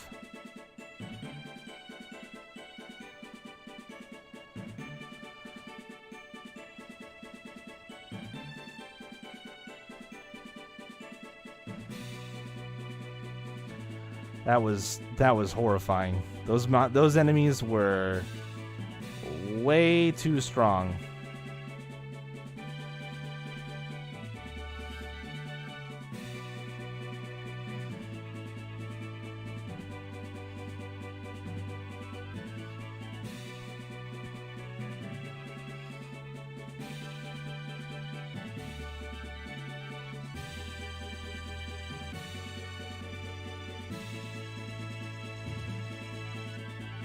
This is really interesting.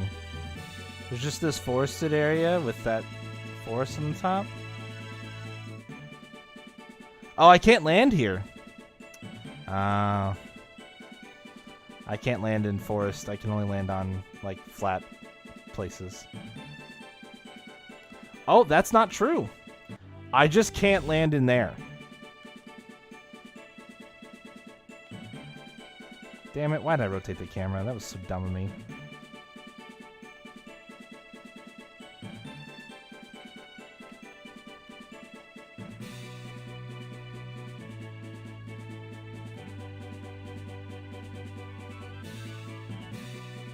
There we go. I don't remember what this place was. What is this? Oh, is this is the now space. Okay. That's the now space.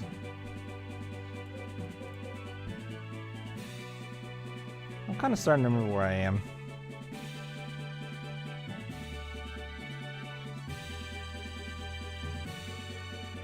There's a chunk of land over there that I never got to.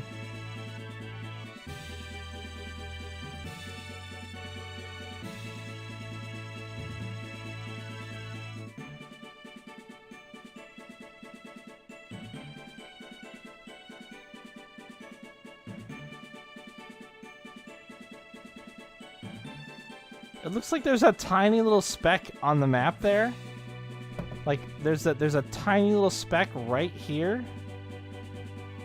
Right at like the nose of my ship. And I don't know why. Alright, so I can land over here. What is this whole area? Oh wait, is this just right off the desert? I just didn't explore over here without jumping in the airship. That's probably what it is. There's probably nothing.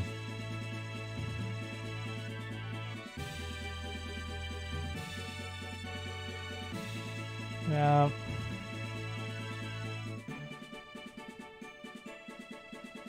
Okay.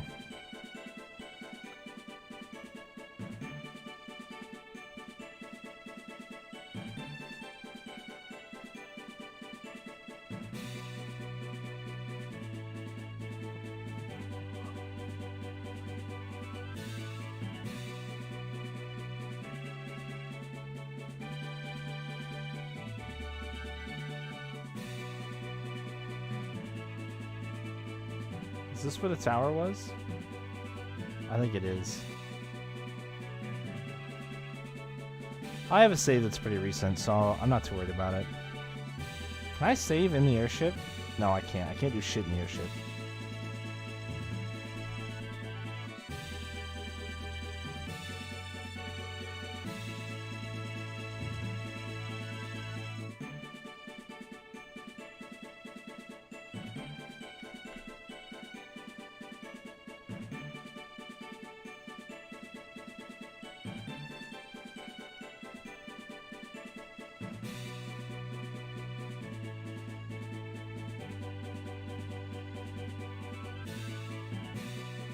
There it is.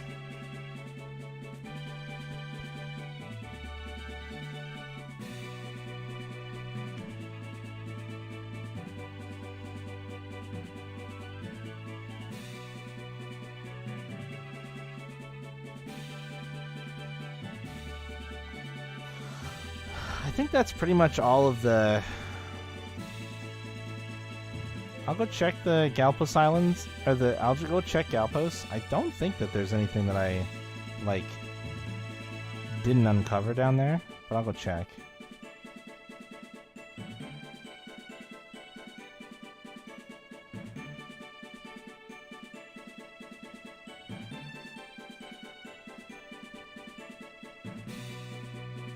Yeah, because it's just a big open island.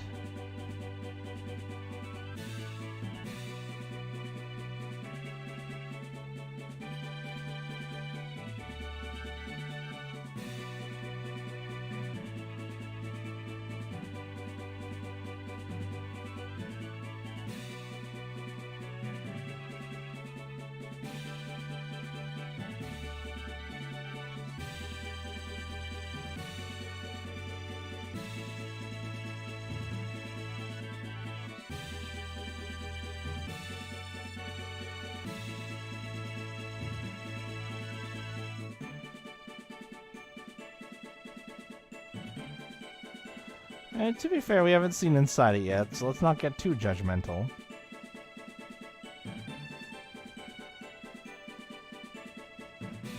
Also, to be fair, the Tower of Rem is pretty much just a straight hallway. If you uncoil it, it's not particularly exciting as far as dungeon designs go.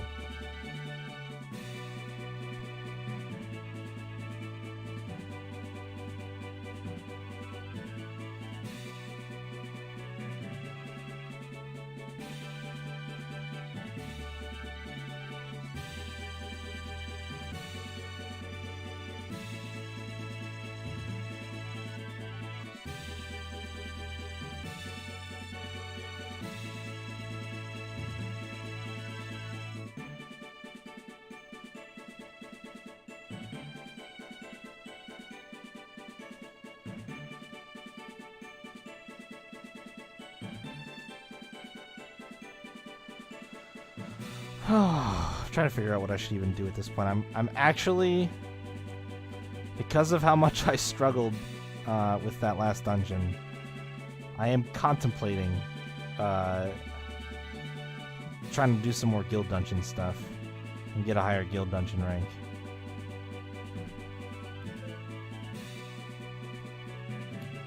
Did I ever go down to any of this area?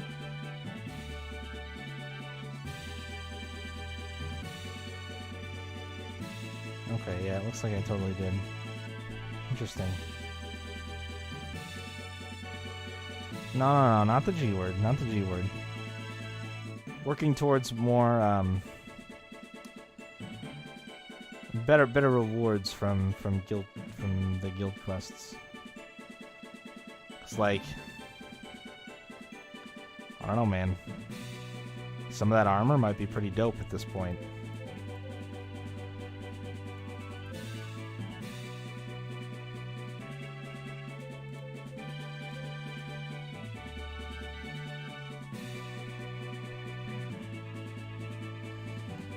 I feel like I've been everywhere.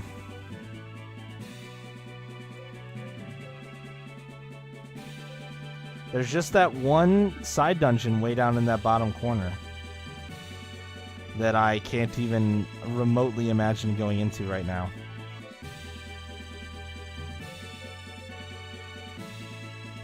Yep. I've been everywhere.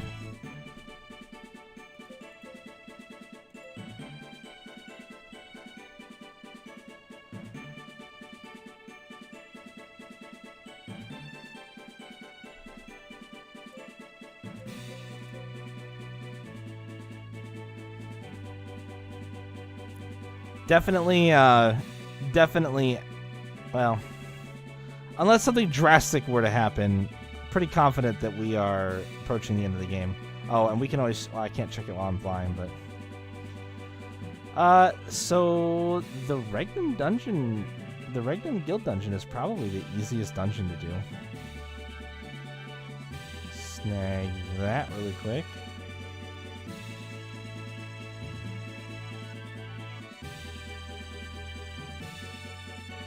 I guess this one is kind of close. No, it's not that close. It's a long ways away. Never mind, I take that back. Fuck that. Going back to Regnum.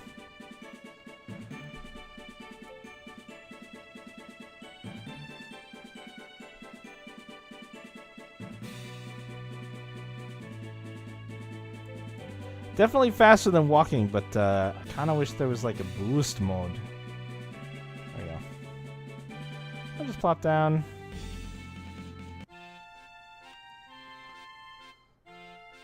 Imperial City, Regnum. I'm gonna wait and see if any skip pops up really quick.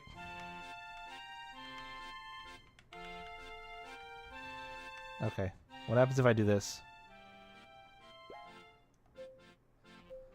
Zombified? What do you mean? Just kind of felt that way. So what's he? Yeah. Nothing. Let's get going. Alright. Sweet. What about if I do it again? Okay.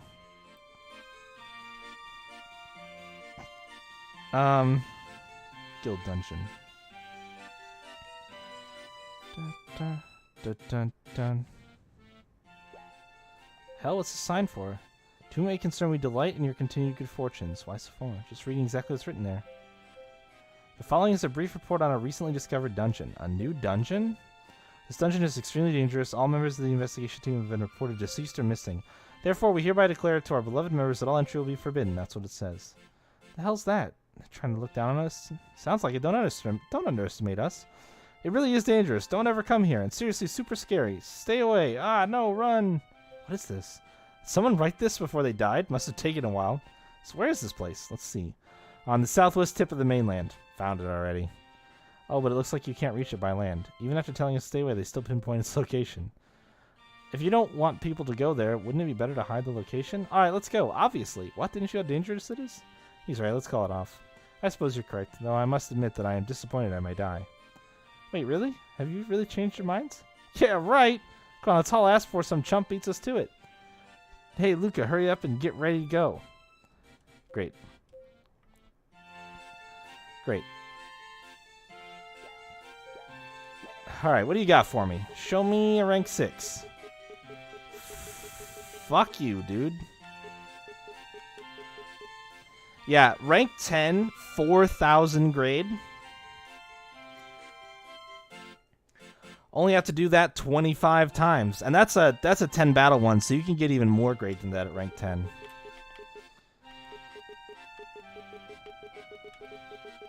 And that gets you one piece of gear. Alright, I'm gonna fucking... Alright, I want to maximize guild points for runs here first. So I'm gonna reset this, because that list blows ass.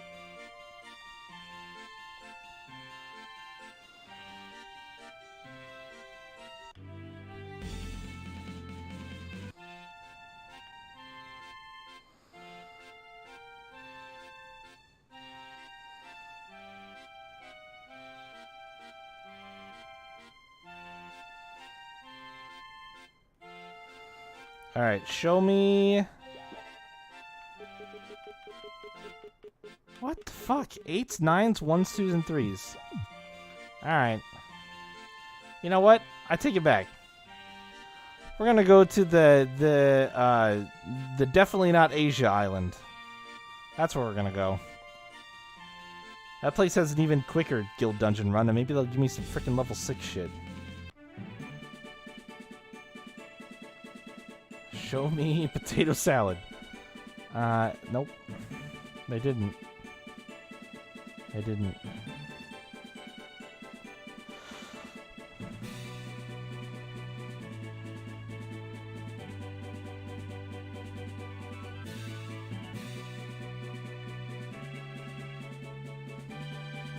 Where is it?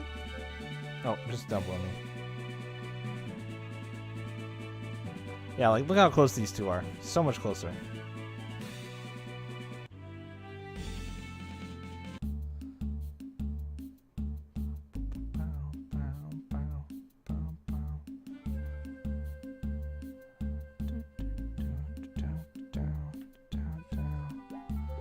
Alright, what do you got?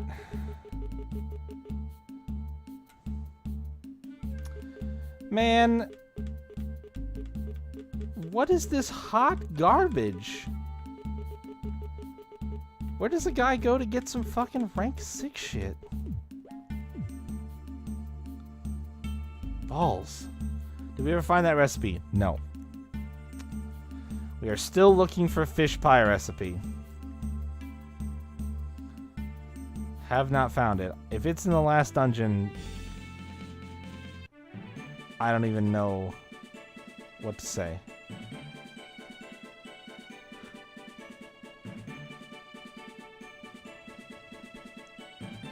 Alright, fine. We'll go to Tenos. Tenos is the last area that I could do guild dungeons in. We'll check that place. And I'll just fly back and forth between the guild dungeon and the town.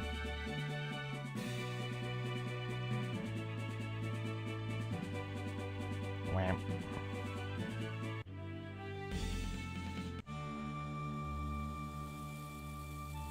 I like Tenos' music better anyway.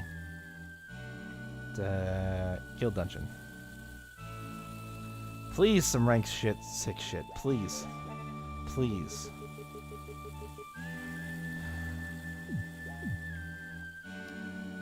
Wow.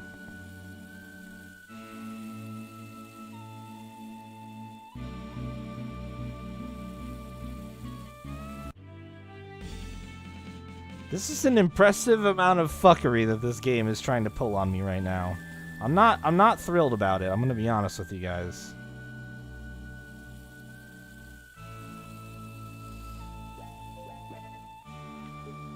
Hey! Stock and trade delivery? Yep, I'll take it. 42 points. 42 guild points is a lot. Tales of fuckery. Finally got one. I think this one's just a delivery, so we just gotta race through the dungeon as quickly as possible. Yeah, what?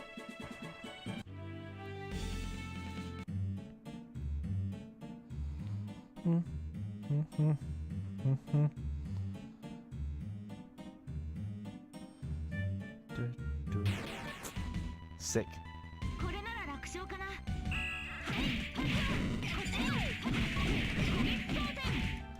I'm definitely not, oh, one of them got turned to stone. Alright. I was like, why is that thing not moving at all? I'm definitely not, under-leveled for this part. Money. Or for, like, this guild level. This guild level's, like, pretty good. Hey, found the exit. Let's go. Nice quick run. Oh, except when I do that. Oh, wait, if I fly my airship here, how does it get back to town? Oh, fuck. I apparently need to buy shit. Cooking supplies. Hey! Da-da-da-da-da-da. Ba-ba-bum, ba-da-da-dum. So if I return to the guild... No, it leaves the ship there. Fucking... Alright, well, so be it. Test high-tech swords. What else you got? Alright, high-tech swords it is.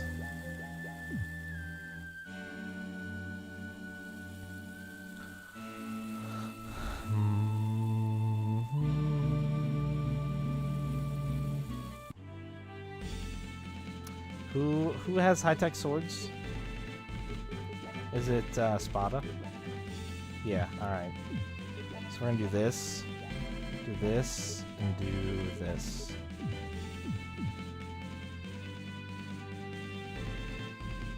We're just gonna murder our way through these fights as quickly as possible. Oh. Spoke too soon.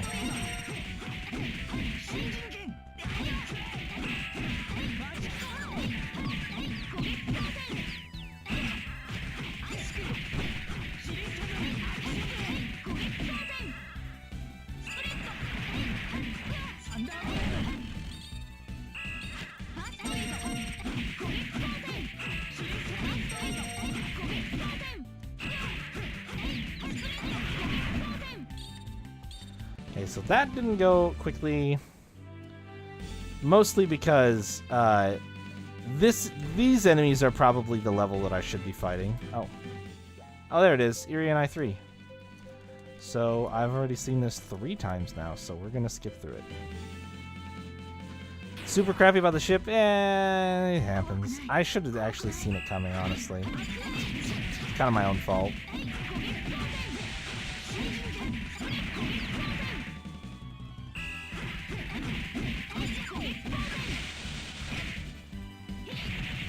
I was gonna say, I gave you attack power so you shoot shit, Iria.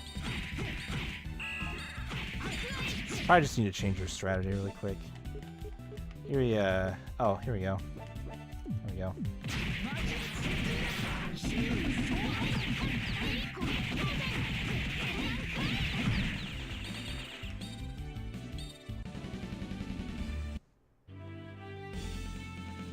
Honestly, it's only super crappy because I keep running into encounters. I can totally make this run without getting attacked by anything if I'm not being bad. Alright, 10 fights. Let's go. 1.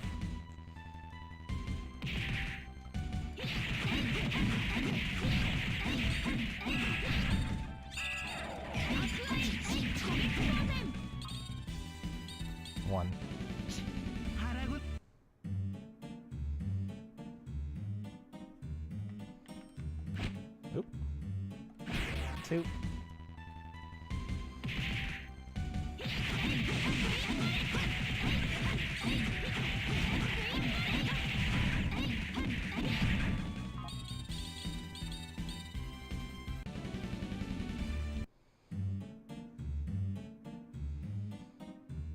And 3.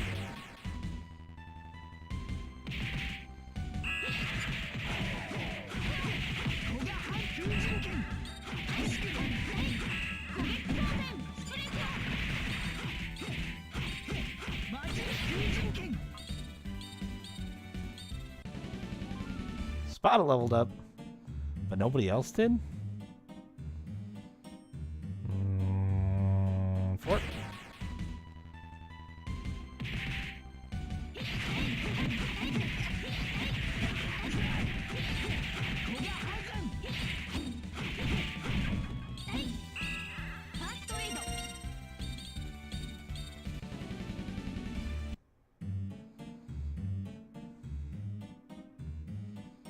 Mm, 5.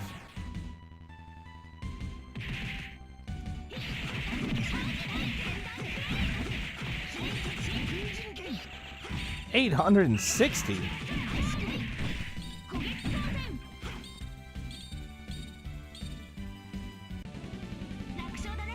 Everybody else leveled up.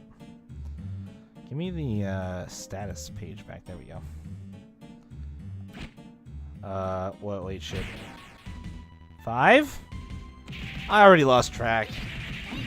That didn't take very long.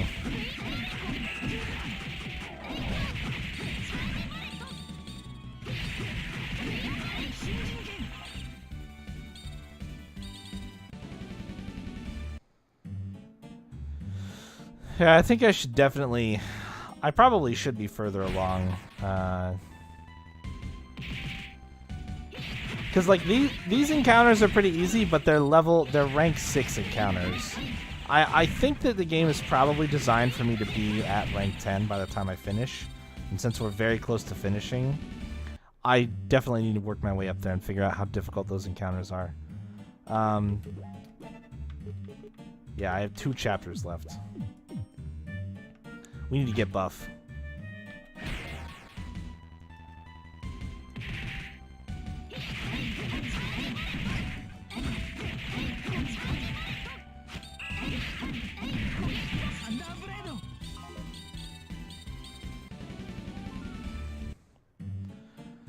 Here you learned fleet-footed.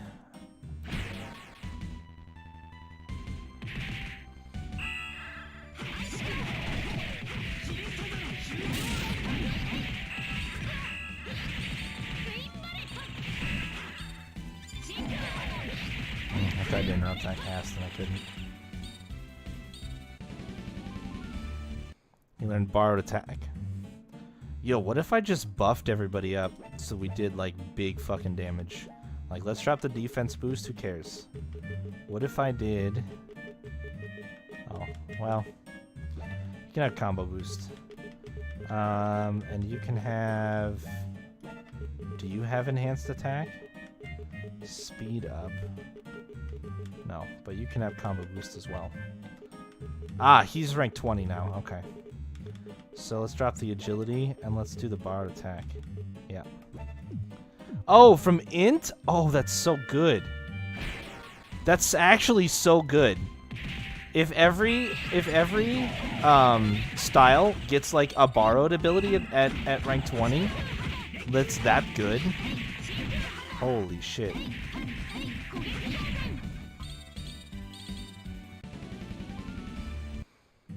Because they don't need like the there we go, we're done.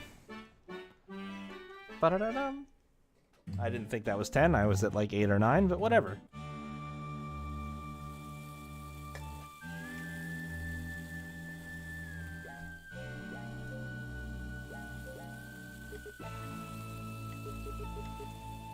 Hey, it's this one again.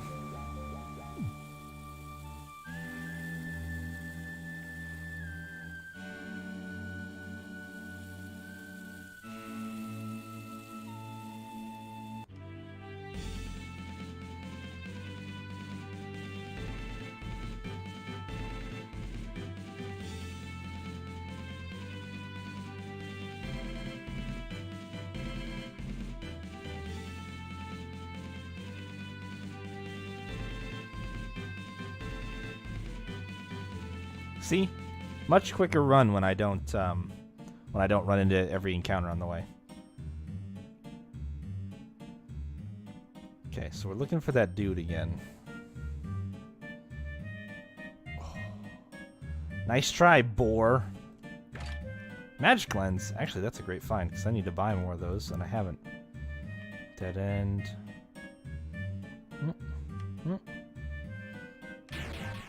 Damn it.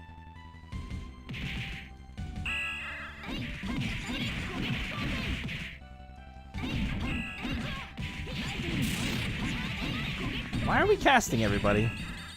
How many attack boosts do I have to give you fuckers?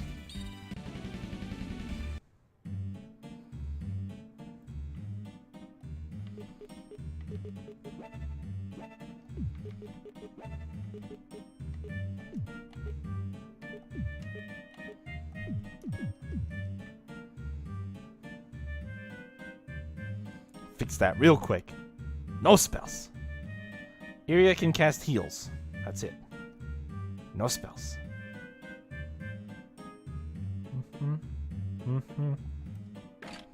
Money.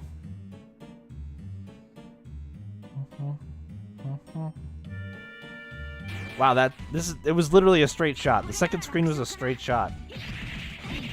Yeah, look at how much damage you guys do when you're not sitting around casting like derp nuggets.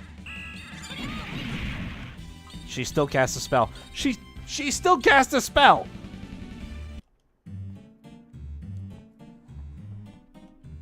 Iria, we need to talk. We need to talk. No spells. Get me out.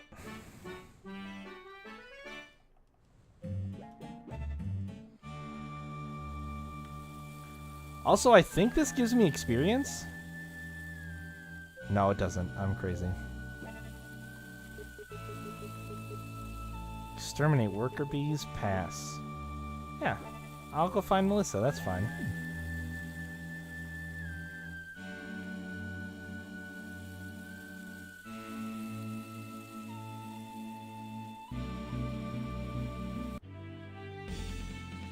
Wait, why?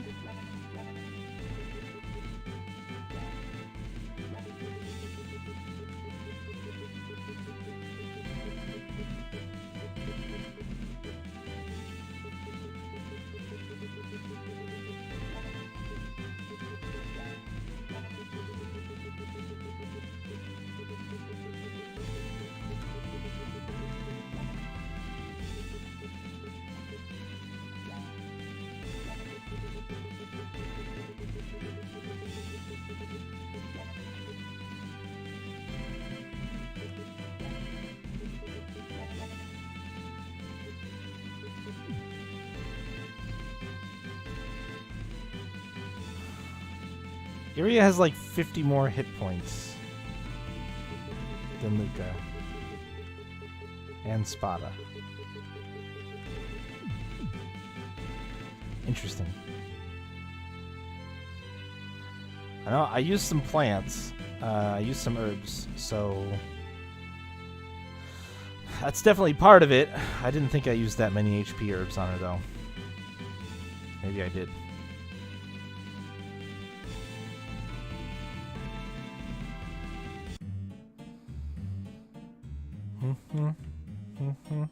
Oh, please. I am here to rescue someone. Blitz triggers? Those don't sound good. Oh, I'm going left. Oh, should have gone right.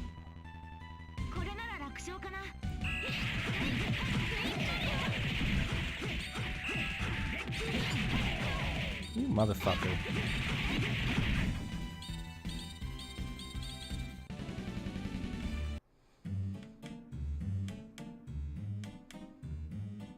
Oh, well, gonna get it. Dwarven firearm, garbage. Garbage weapon.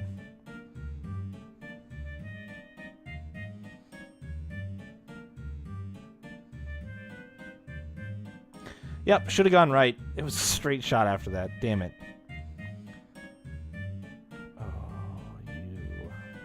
Sneaky enemies.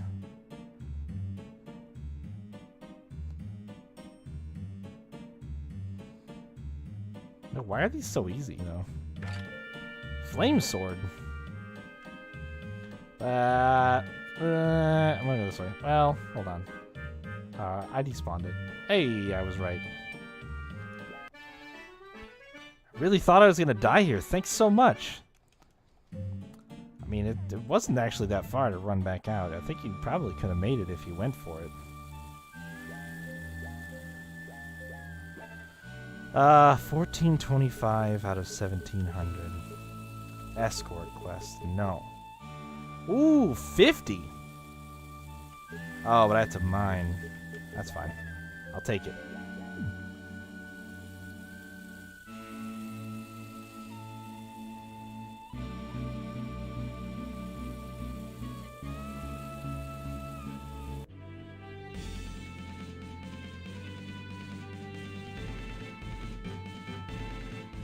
What? I tried to juke him.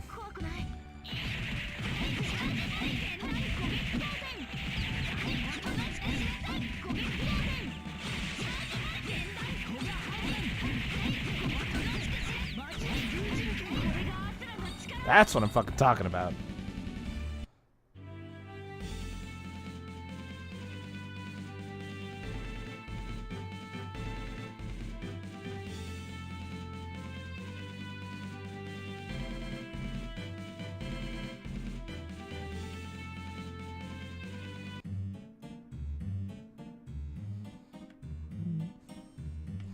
Alright, we're looking for mining spots. Alright, not a great first mining spot.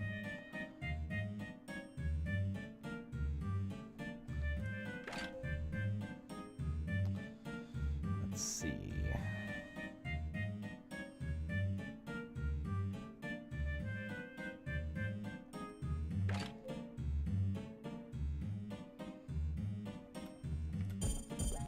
Hey, we're out of there. Quickest 50 rank experience I've gotten. Except for that one time I got iron ore, but it wasn't worth that much, so. Alright, what else you got? Okay. Alright, I'll take it.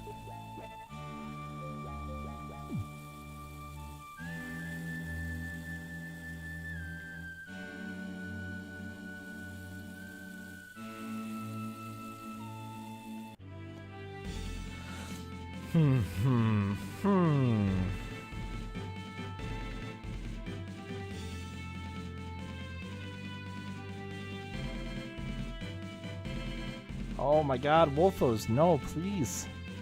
Leave me be. This one's another delivery one, so I gotta run through it quick. I should sleep probably soon, because everybody leveled up and has some missing stuff. Oh, take this. Blast Knuckles. I didn't even think about it. The amount of equipment that I get in these dungeons, too. Maybe the equipment at a higher rank would even be beneficial to me. Oh, well, that was worth it. Oh, I barely got out of there. Nice. And I have to go back. Okay, not that way. So that's something to maybe look forward to as well, is that maybe there's better equipment than what you can get in shops in the guild dungeon at higher levels. Oh. Fucking boars. Ow. Can you not? Little shits.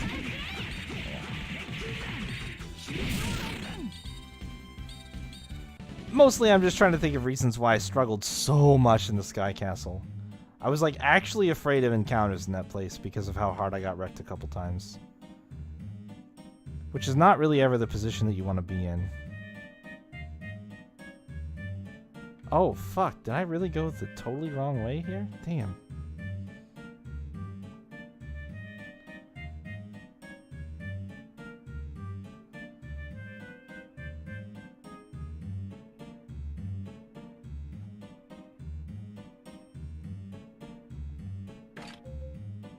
Weak bottle. Yep, I did. Damn.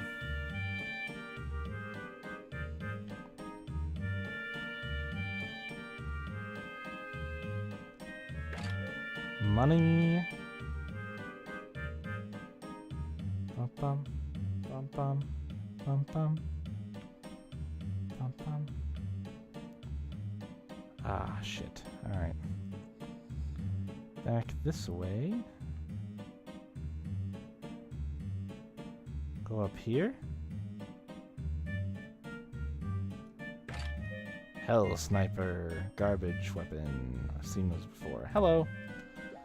Let me out. Came all this way just for me. Nah, I'll be honest. I came for me.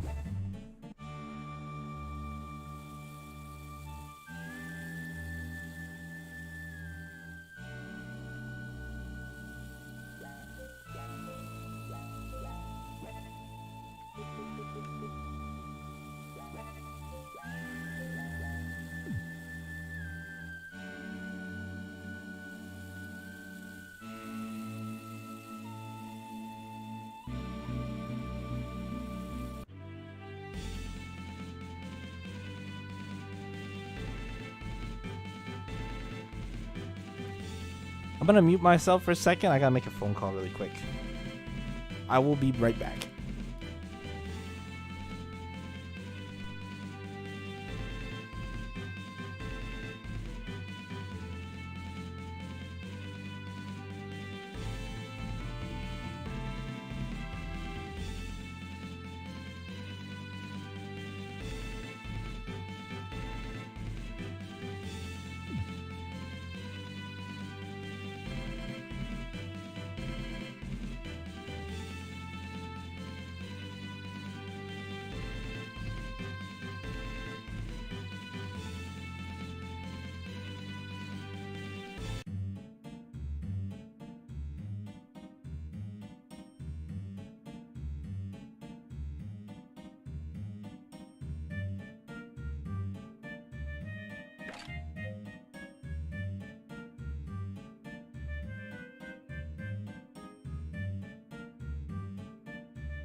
こ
れなら楽勝かな。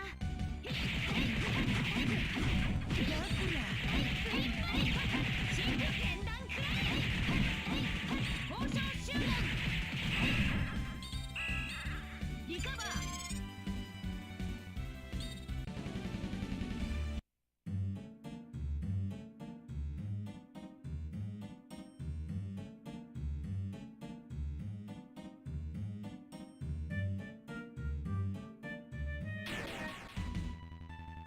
これなら楽勝かな。フ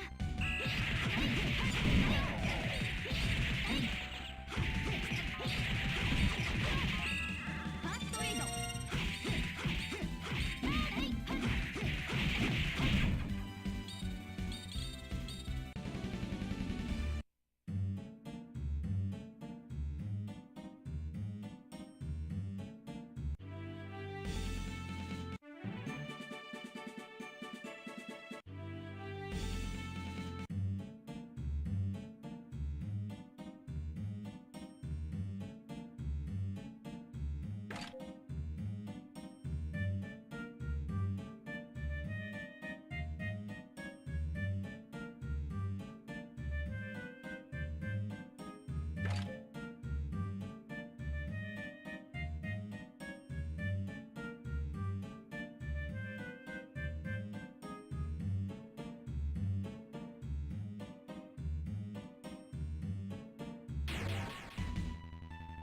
これなら楽勝かな。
勝かな。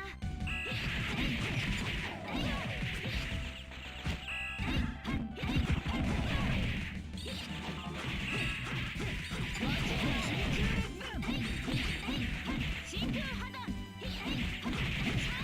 交渉終了。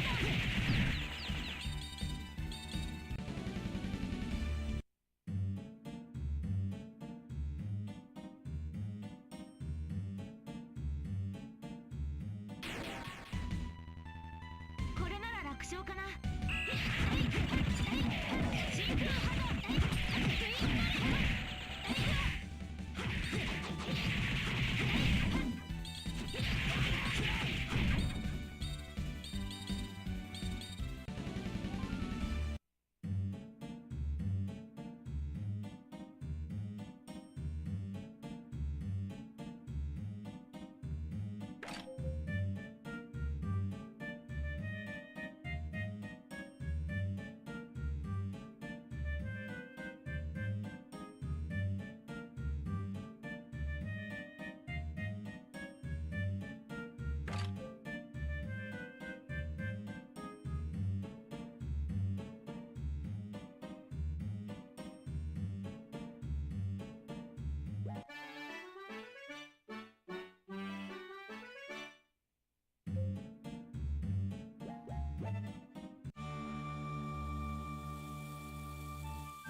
怖くない。怖くない。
All right, all done on the phone. Did you guys enjoy Silent Grindy Time? I can't believe I have 10,000 grade already just from trying to get through rank 6. It's crazy.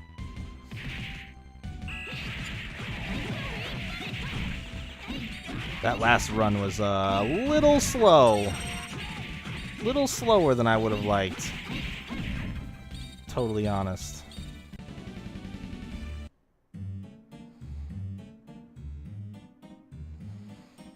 Testing weapons again, though, so we got 10 battles. 10 battles when I outscale the fights this much too is should take phone calls more often. Oh shit! All right, well, damn. That hurts.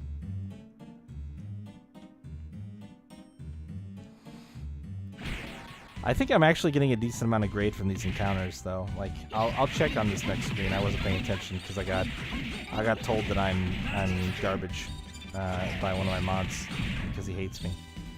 So I'll actually look at this time. Yeah, 18.39.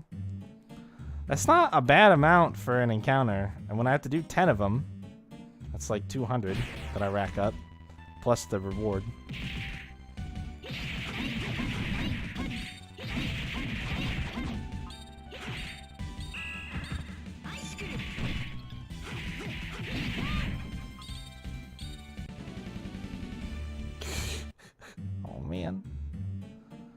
man. Feels bad.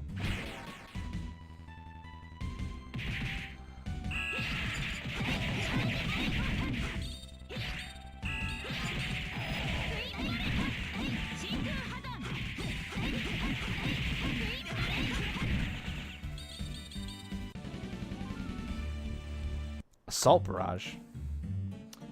That's a new tech for her, I think. A new, not a tech, an art. Symphonia brain coming back to bite me.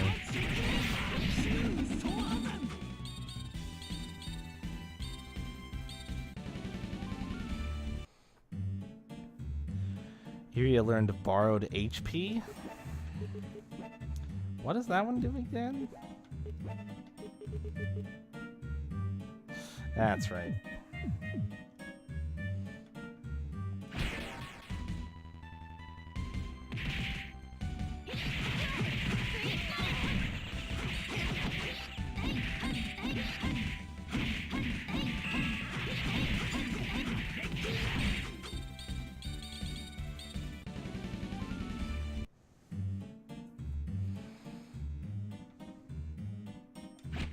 Oh, that whiff. That whiff was spicy.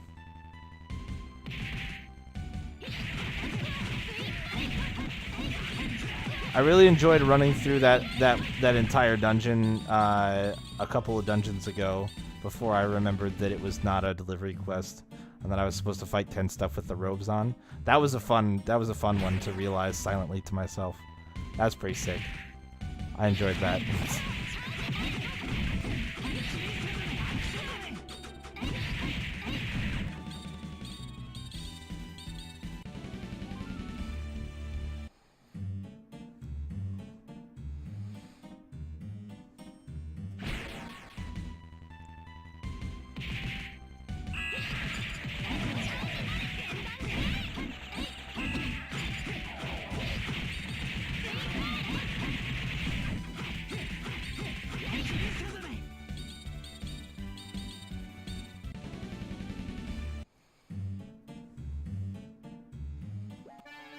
Hey.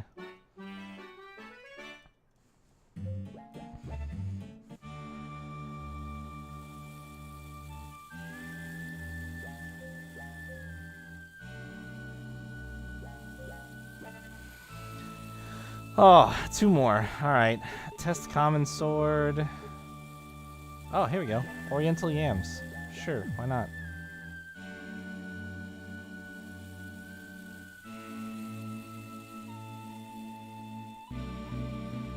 We'll find out how hard rank 7 is.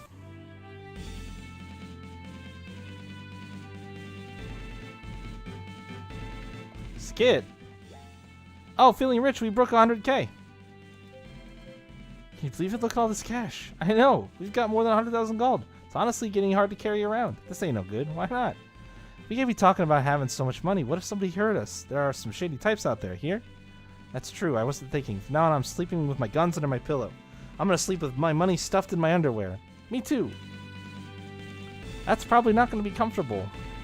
I don't know that they've ever established what money looks like in Tales games, but I'm guessing it's just coins.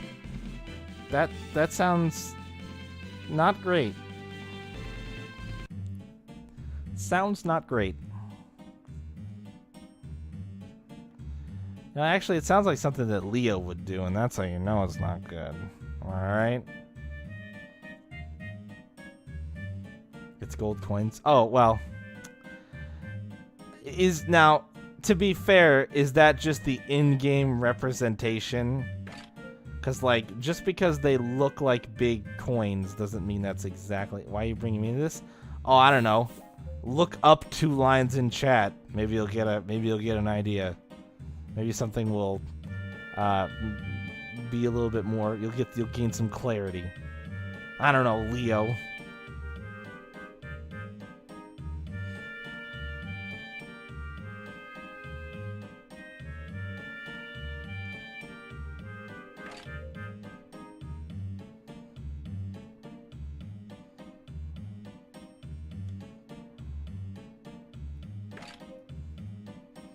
No, you have no idea. You have no idea, do you? Interesting. Did you miss me last week? I'm glad that you focused on your schoolwork. It was the right thing to do.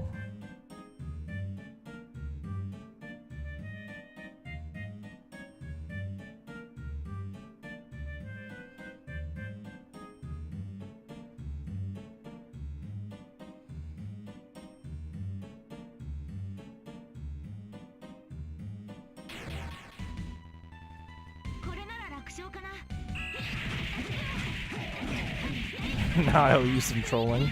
Is that how that works? It's like something that you have to like build up debt on? I'm not sure that I'm a massive fan of that idea. Basically just gold coins. Yeah. Okay. It's interesting that they have different designs. I'm surprised that we've never actually heard like a definitive description for them at any point in time.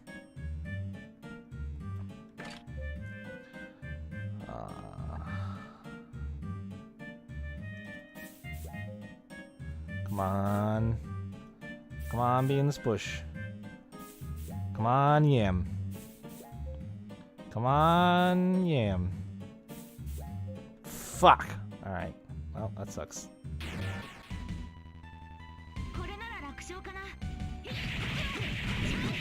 The quick yam, not as quick this time.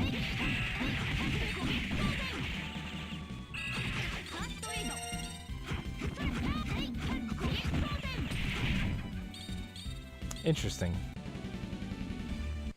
Like concept art type artist renditions, or like fan artist renditions. Not that I think that either one is more valid than the other. I'm just curious. Yo, where the plants at?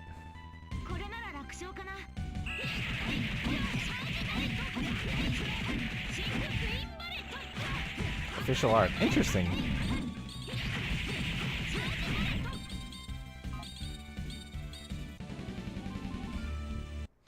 Iria learned Resurrection. Nice.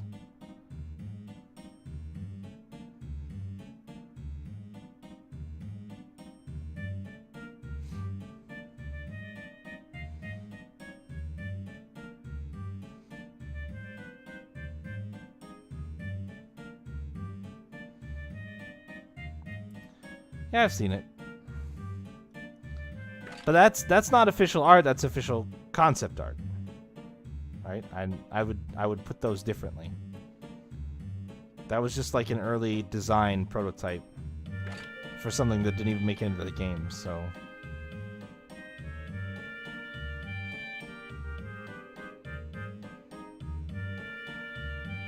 no plants or anything? Come on, man. There we go. Come on! What the fuck? No luck right now. There we go. There's another one.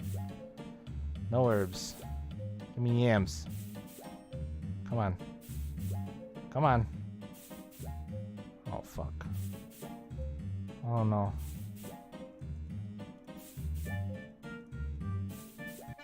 Yay!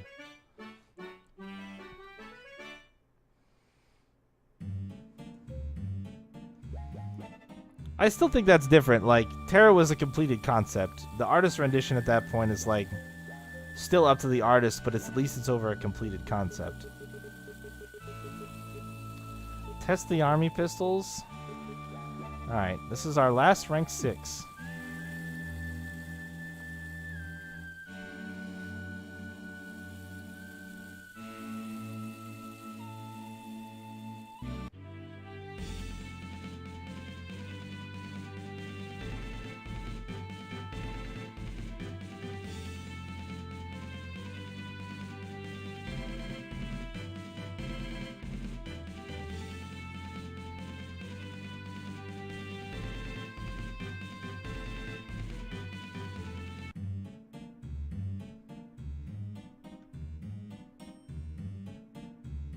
Wait, what are we doing? Testing pistols? Alright.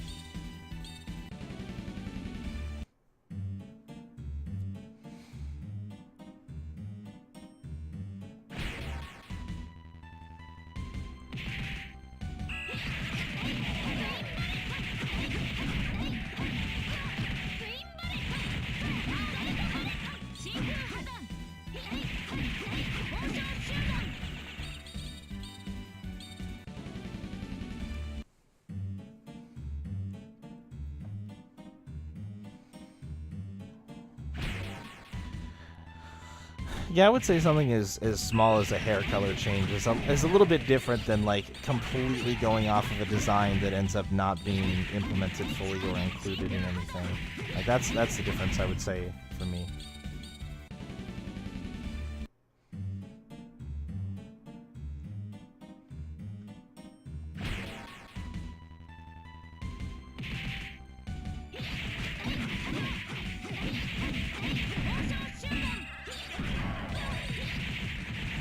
Fuck you and your fireball, you shit.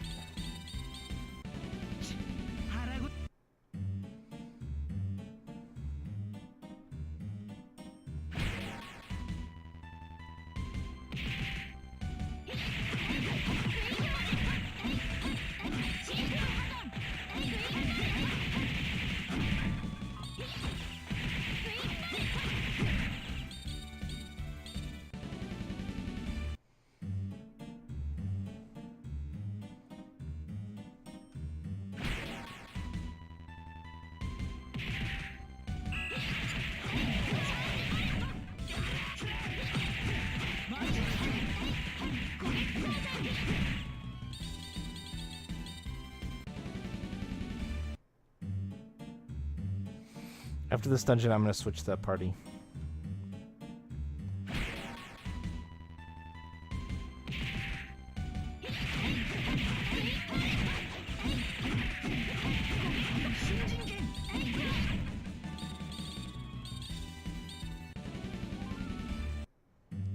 Spada's style leveled up again? Doesn't that mean he's like level 22 style? Really? That's surprising to me.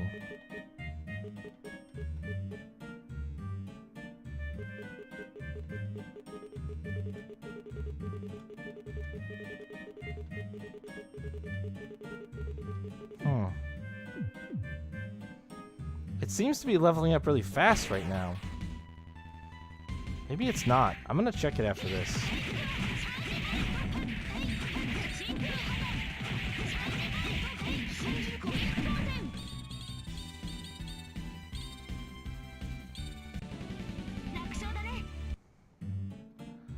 Yeah, borrowed HP, blech. Style. Got 8. That's 5. Alright, never mind. That's not leveling up that fast.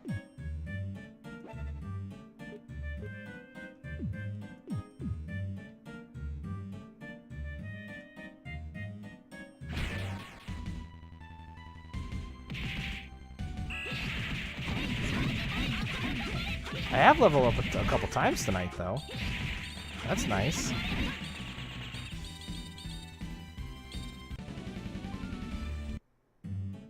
Is that the last fight? Nope. Honestly, I immediately lost track in this dungeon again. Like how many fights I have done.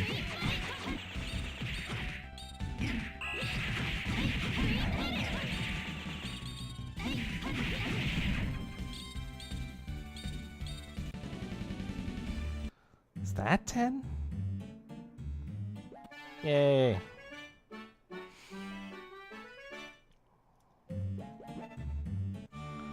Good shit.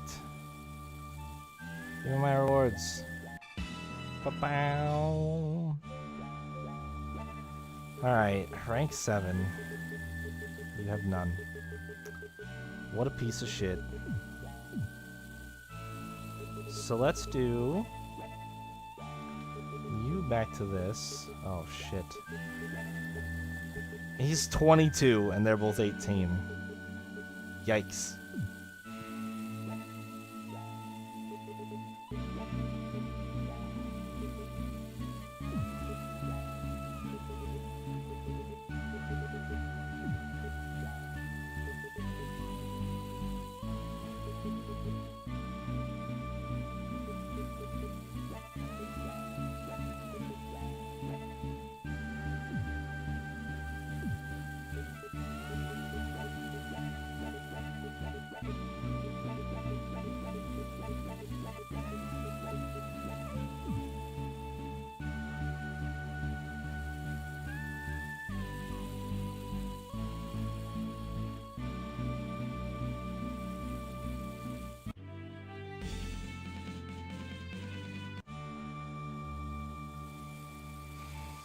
They're not gonna have shit for...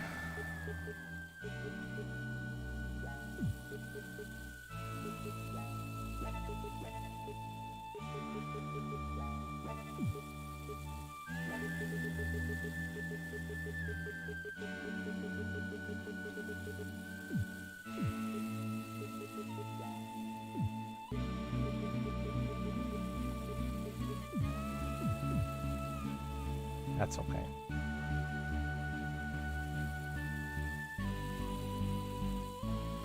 They're gonna punch stuff real hard. Yay! Ah, oh, Ancient Guns. No, please. Meat Cleaver.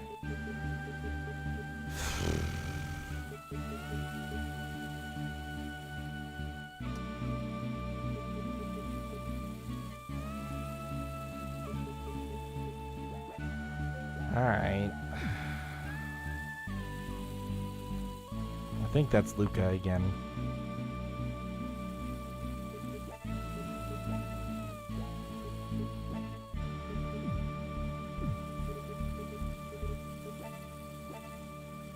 Yep.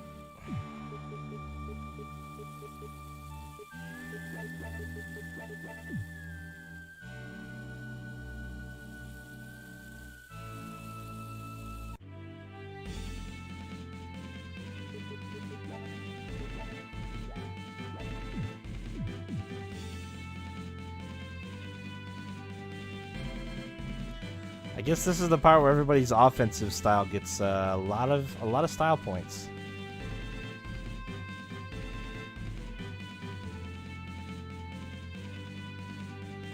Because I just want to clear this as quickly and efficiently as possible. But it's 10 more fights.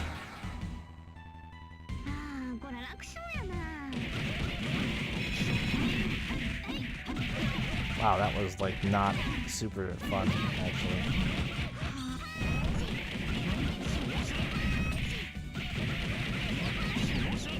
Somebody's doing a lot of damage.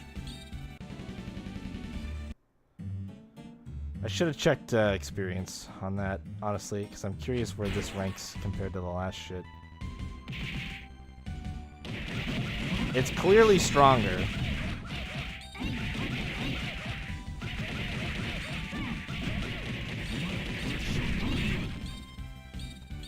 He does a lot of damage. 6390. Alright, we're getting up there. Rank 8 might be what I, like, can kind of fight comfortably right now, honestly.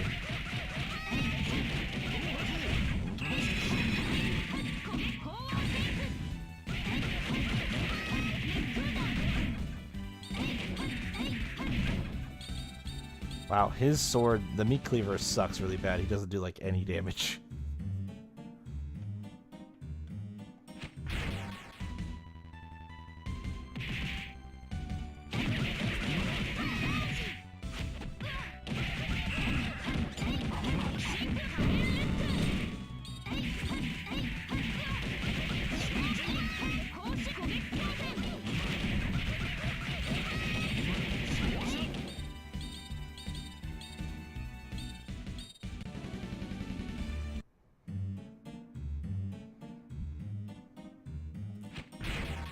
Definitely not as easy as the last set.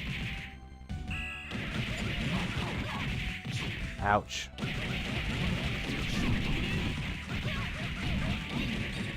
Like, they actually do damage to me in non-ones and twos.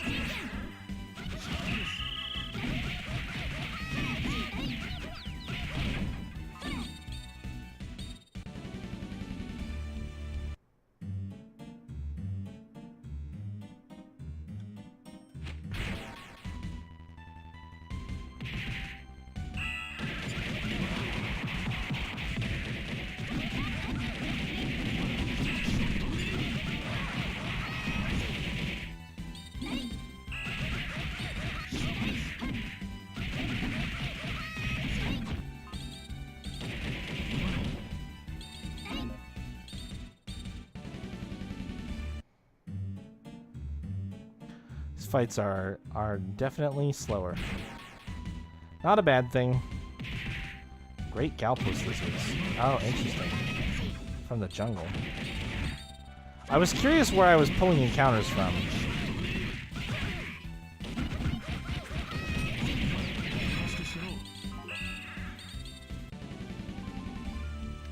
Oh wow, they both leveled up.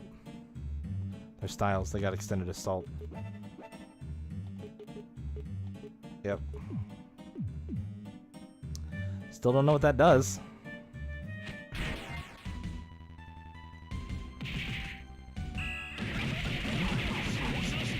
Wait, is assault what I do at the beginning of the fight?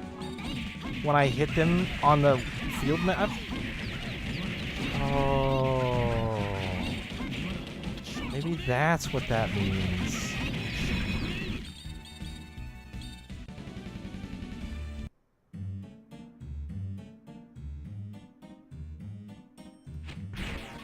Huh. I didn't even think about that.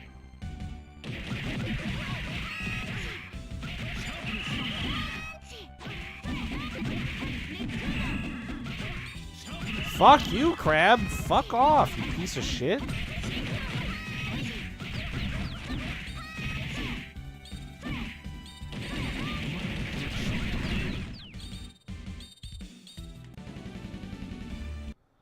That crab was fucking with me something fierce. Alright, sick.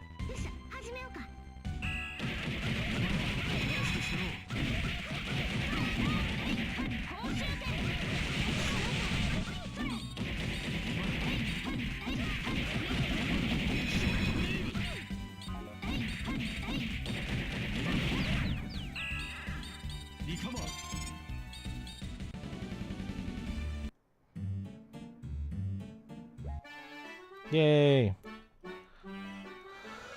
All right.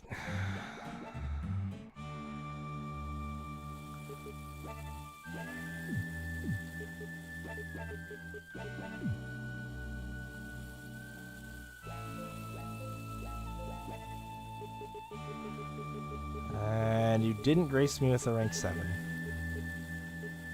Where'd all the danger hunts at? I see them outside of my level range. But I'd just like to do the dangerous hunts. If I could just pull one of those in, oh, well, I'm beat. This kind of work actually pays pretty good. Thinking maybe it's time for a career change. I don't want any part of that, I mean. Gotta do something about the manifest, I guess. It's not what I mean. I'd just rather be standing shoulder to shoulder with royalty, you know? When I rule the world, I'll make you a Grand Duchess or something. Till then, I say we stick with the gopher stuff. Oh, man, but I'm exhausted.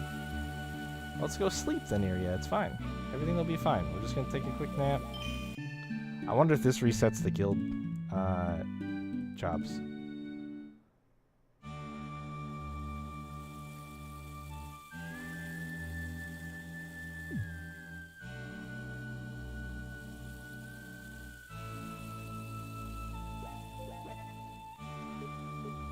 Sure doesn't.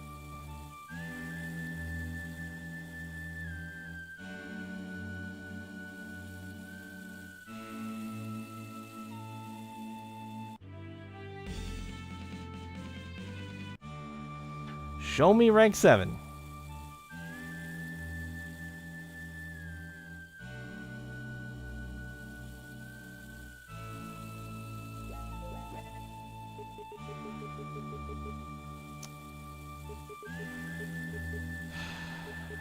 Nope. They didn't show me shit.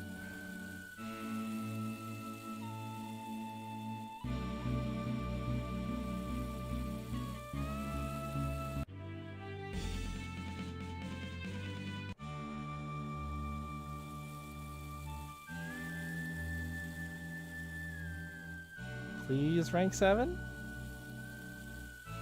Pretty please? Hey, exterminate Ligers. What a shitty one. Rescue shut-in Nico. I can do that one. The goal is still to climb up to rank 10 as quickly as possible. That's still the goal. Because rank 10 gives you the best rewards. It's the best gold, and it's the best grade. And if I'm thinking about maybe picking up those legendary armors around the map, Gonna need big grade rewards. That's all I'm gonna say. Gonna need hecka big grade rewards. Plus the harder stuff that's in the dungeon. If I have to do the 10 fights shit, the harder stuff that's in the dungeon, I can actually get level ups from it pretty effectively too. So it's really a win-win. The quicker I can get my guild dungeon level up, the better off I'm gonna be. Fucking crab. Oh, and you? Both guarding this chest down here? You punk ass bitches. I'll take your chest and just walk away. Oh, and then I'm gonna run in this triangle. Balls. I can almost kill these things in one combo. Well, one combo when everybody is hitting it. Not one combo by myself. But yeah, 6,000 experience per encounter as I'm running these. That's like not too shabby. 10 encounters ends you up getting 60k experience. That's like a third of a level right now, which is like quite a bit.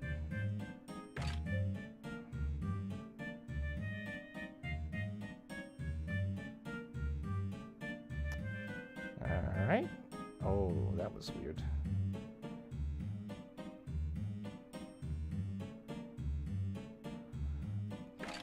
And these aren't the hardest enemies that I can face either, because I can... The Skycastle enemies are definitely harder. If these are just the Galpos enemies, like... The Galpos enemies are a long time ago. They're multiple dungeons ago.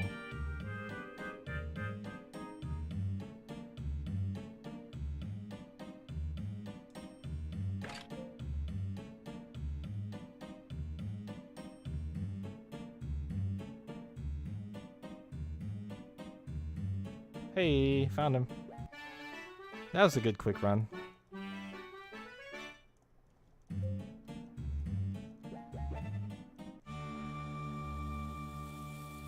Show me level 7s. Burnable Blacklit. 80 guild points? Holy shit, yes. That's a lot.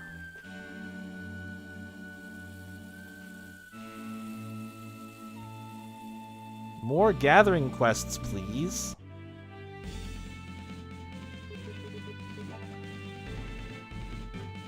Yeah. More gathering quests. Holy shit. They're not as good for the... Or the grade is like whatever, but... Fuck, man.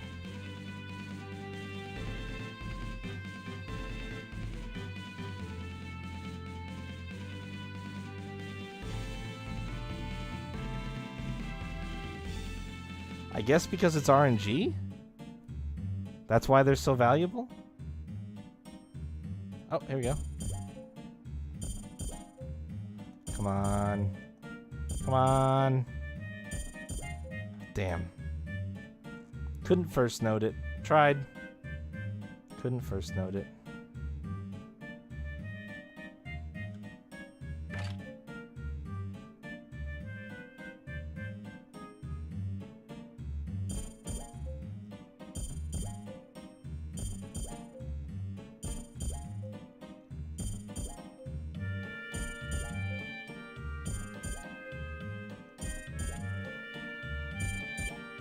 Come on, Hermana. Yes! Second note is totally fine.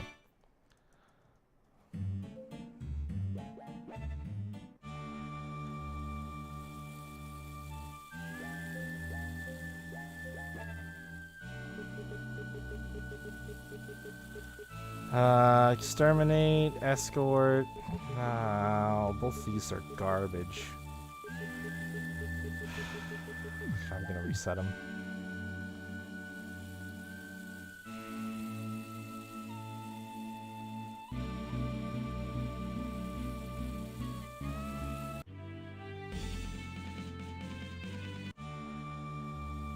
I should be on the lookout for level 6 hunts as well. If there are the danger, the hard hunts. If there's a level 6 hard hunt, I should consider it. Find the golden pocket watch. Yeah, we'll do pocket watch. That's fine.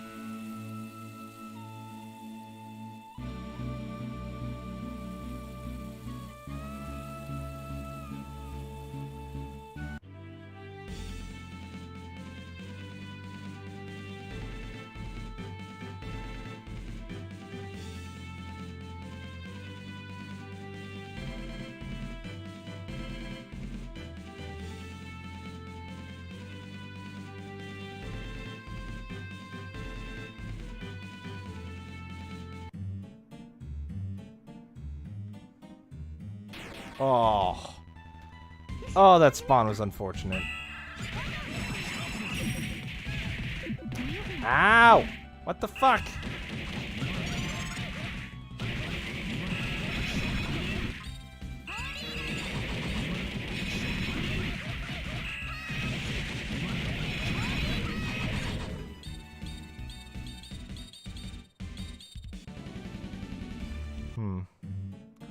I just noticed that I forgot to switch.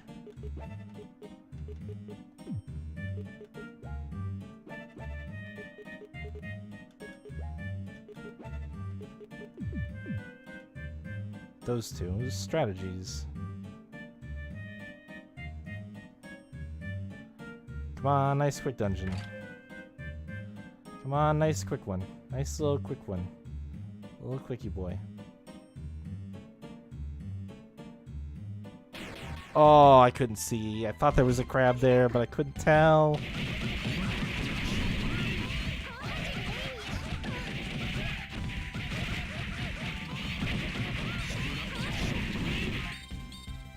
Oh, I found basil? Nice.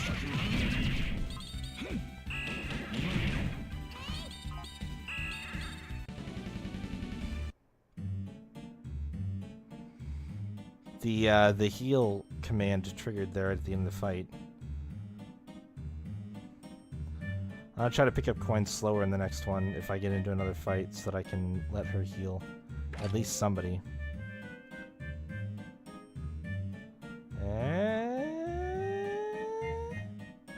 No. Nothing.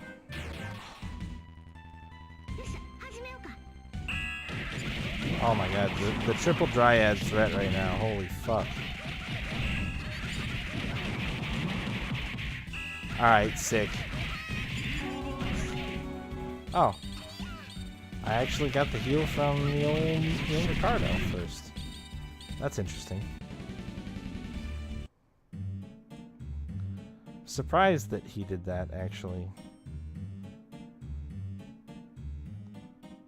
Oh. Fuck. This way? Nope, this is chest. Whirlwind? What the fuck is that? Lightblade Valkyrie. Whoa, 140? What is that? Oh! Better sword. Can I just check through everybody really quick, I guess? HP up. Attack way down. Whirlwind, no.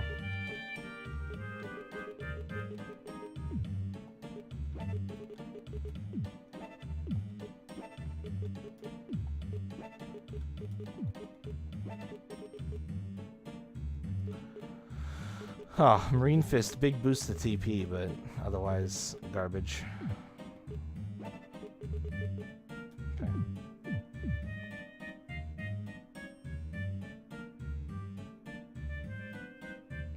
I saw myself get that Lightblade Valkyrie out of a chest, and when I got it, I was like, I don't recognize that name, but I don't remember, but I forgot to look. Let's see if it was any good.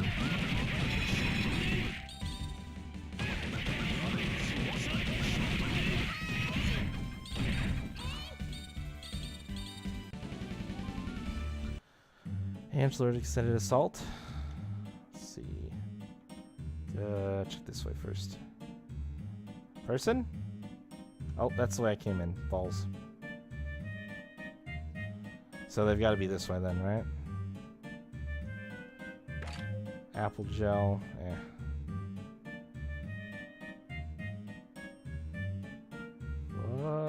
Oh, there it is. Oh, it's not a person. That's right. It's a loot. Yay. I'm going to do one more. They're kind of addictive. It's monotonous, and I don't think it's very much fun in and of itself, but they're kind of addictive. Wait, what was that, level 6? Oh, fire spirits. Fuck you, dude.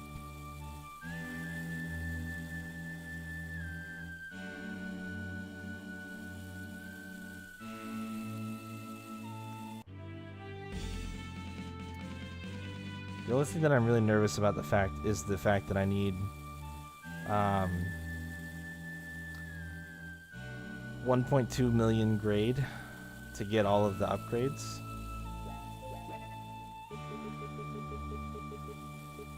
Here we go, Ice Spirit Hunt. Yeah, give me that shit.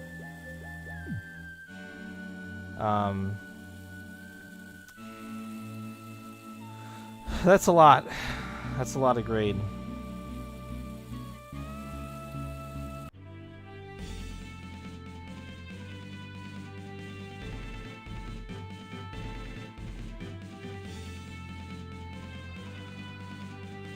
It's 300 guild. That's 300 guild missions at 4,000.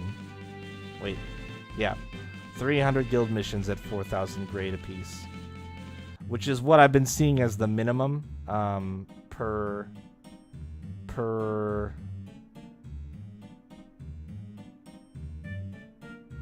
level 10,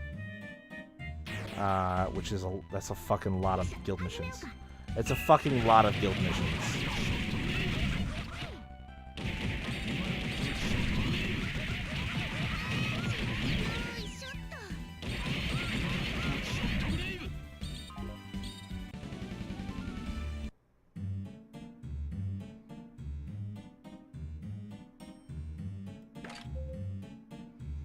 Lemon gel.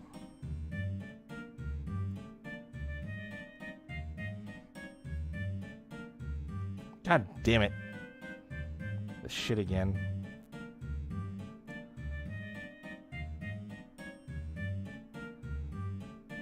Let's see.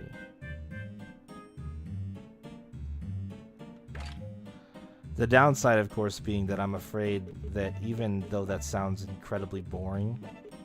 wait, what was that? Even though that sounds incredibly boring... Oh, okay. I may or may not need that gear in order to get the,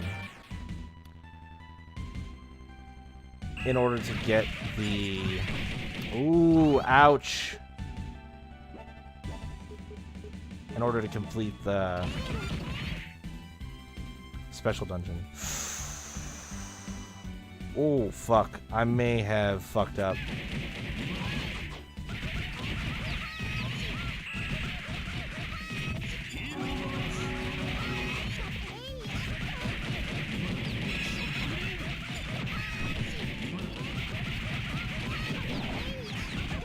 Never mind, I'm gonna be fine.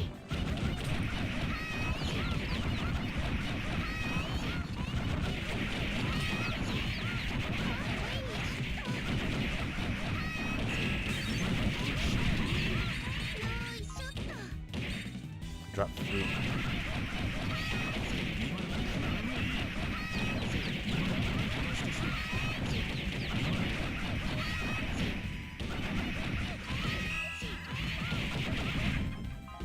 Yay! 7,000 experience.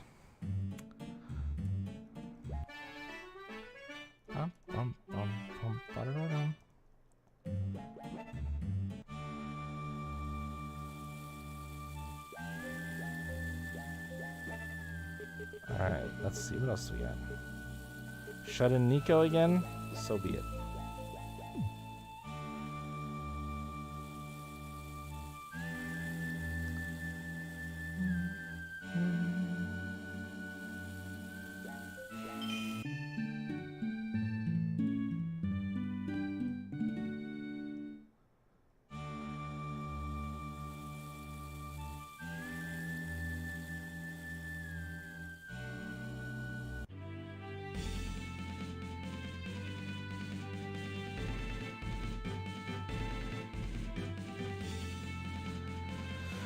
And honestly, like,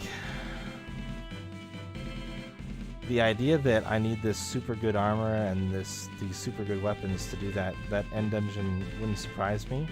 But the other thought too is, like, even if you don't work towards that stuff, like, the other thing you could do is just, like, get plants. If you just get enough herbs, maybe you could get enough stats that you could do it. But that, to me, sounds even worse.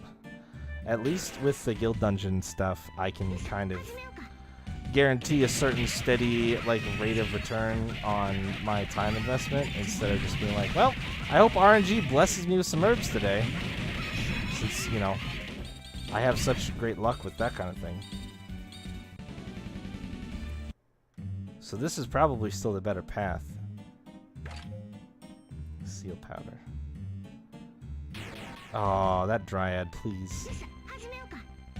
And there's a crab. Goddamn crab.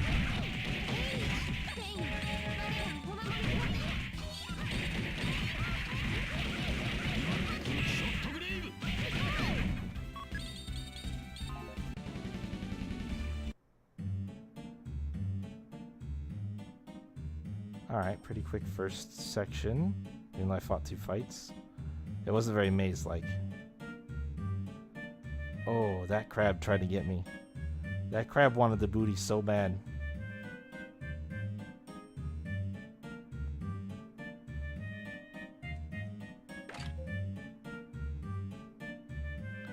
Am I even gonna have a use for money after? Oh, I found him. I also think it'd be pretty cool. Although I don't expect that it will happen. But I think it would be pretty cool if you could buy grade once you're level 10. That would make the memento ring delivery, that would make the acquisition of that stuff not quite so awful.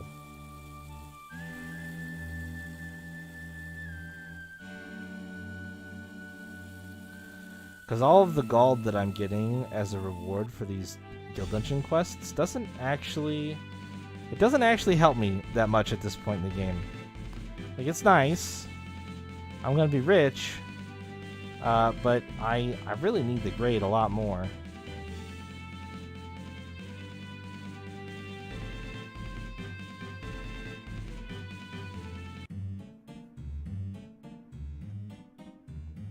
I think I said one more like 3 dungeons ago.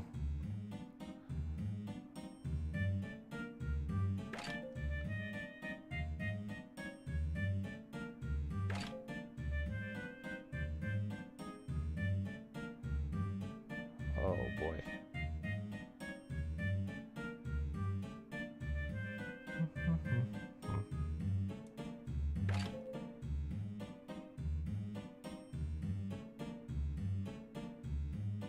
Okay.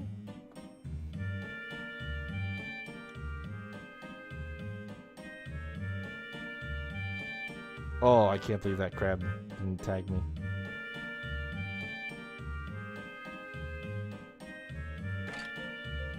Paralysis powder that I can't carry any more of. Hey. I do. I should have stopped, Leo. I should have stopped. I need to stop. I'm gonna go save and stop.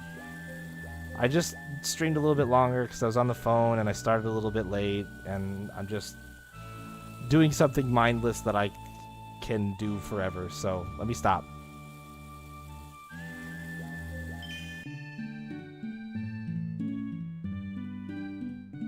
Yeah, no, it's a good question. I need to be done though. All right, there we go. Oh man, what a fucking night! I don't even know how to describe it. I'm just gonna summarize it as it's another stream. I hope you guys had fun. We had some interesting conversations, and then we had some me running back and forth over and over again to the same place times as well. So there's that. Yeah. 38, 38, 38. We got to see it live. Oh no, that's my save time. What a save time. Yeah. Yeah, there it is. Pretty funny. All right, guys, that's going to do it for me. Thanks for hanging out through my rants about games and the phone call and stuff. Appreciate it. Off tomorrow night, back on Thursday. More of this. Friday, Last of Us. I guess even though I thought we were looking to finish this game soon, we probably won't. I'm at least getting to guild level 10. That at a minimum, I will get to guild level 10 in this game. From there, we'll see what happens. But I definitely want to do that. So that's what we're going to be working on Thursday, because I'm pretty sure I'm at the last dungeon. So this is what we get. Have a good rest of your day, everybody, and I will see you guys later.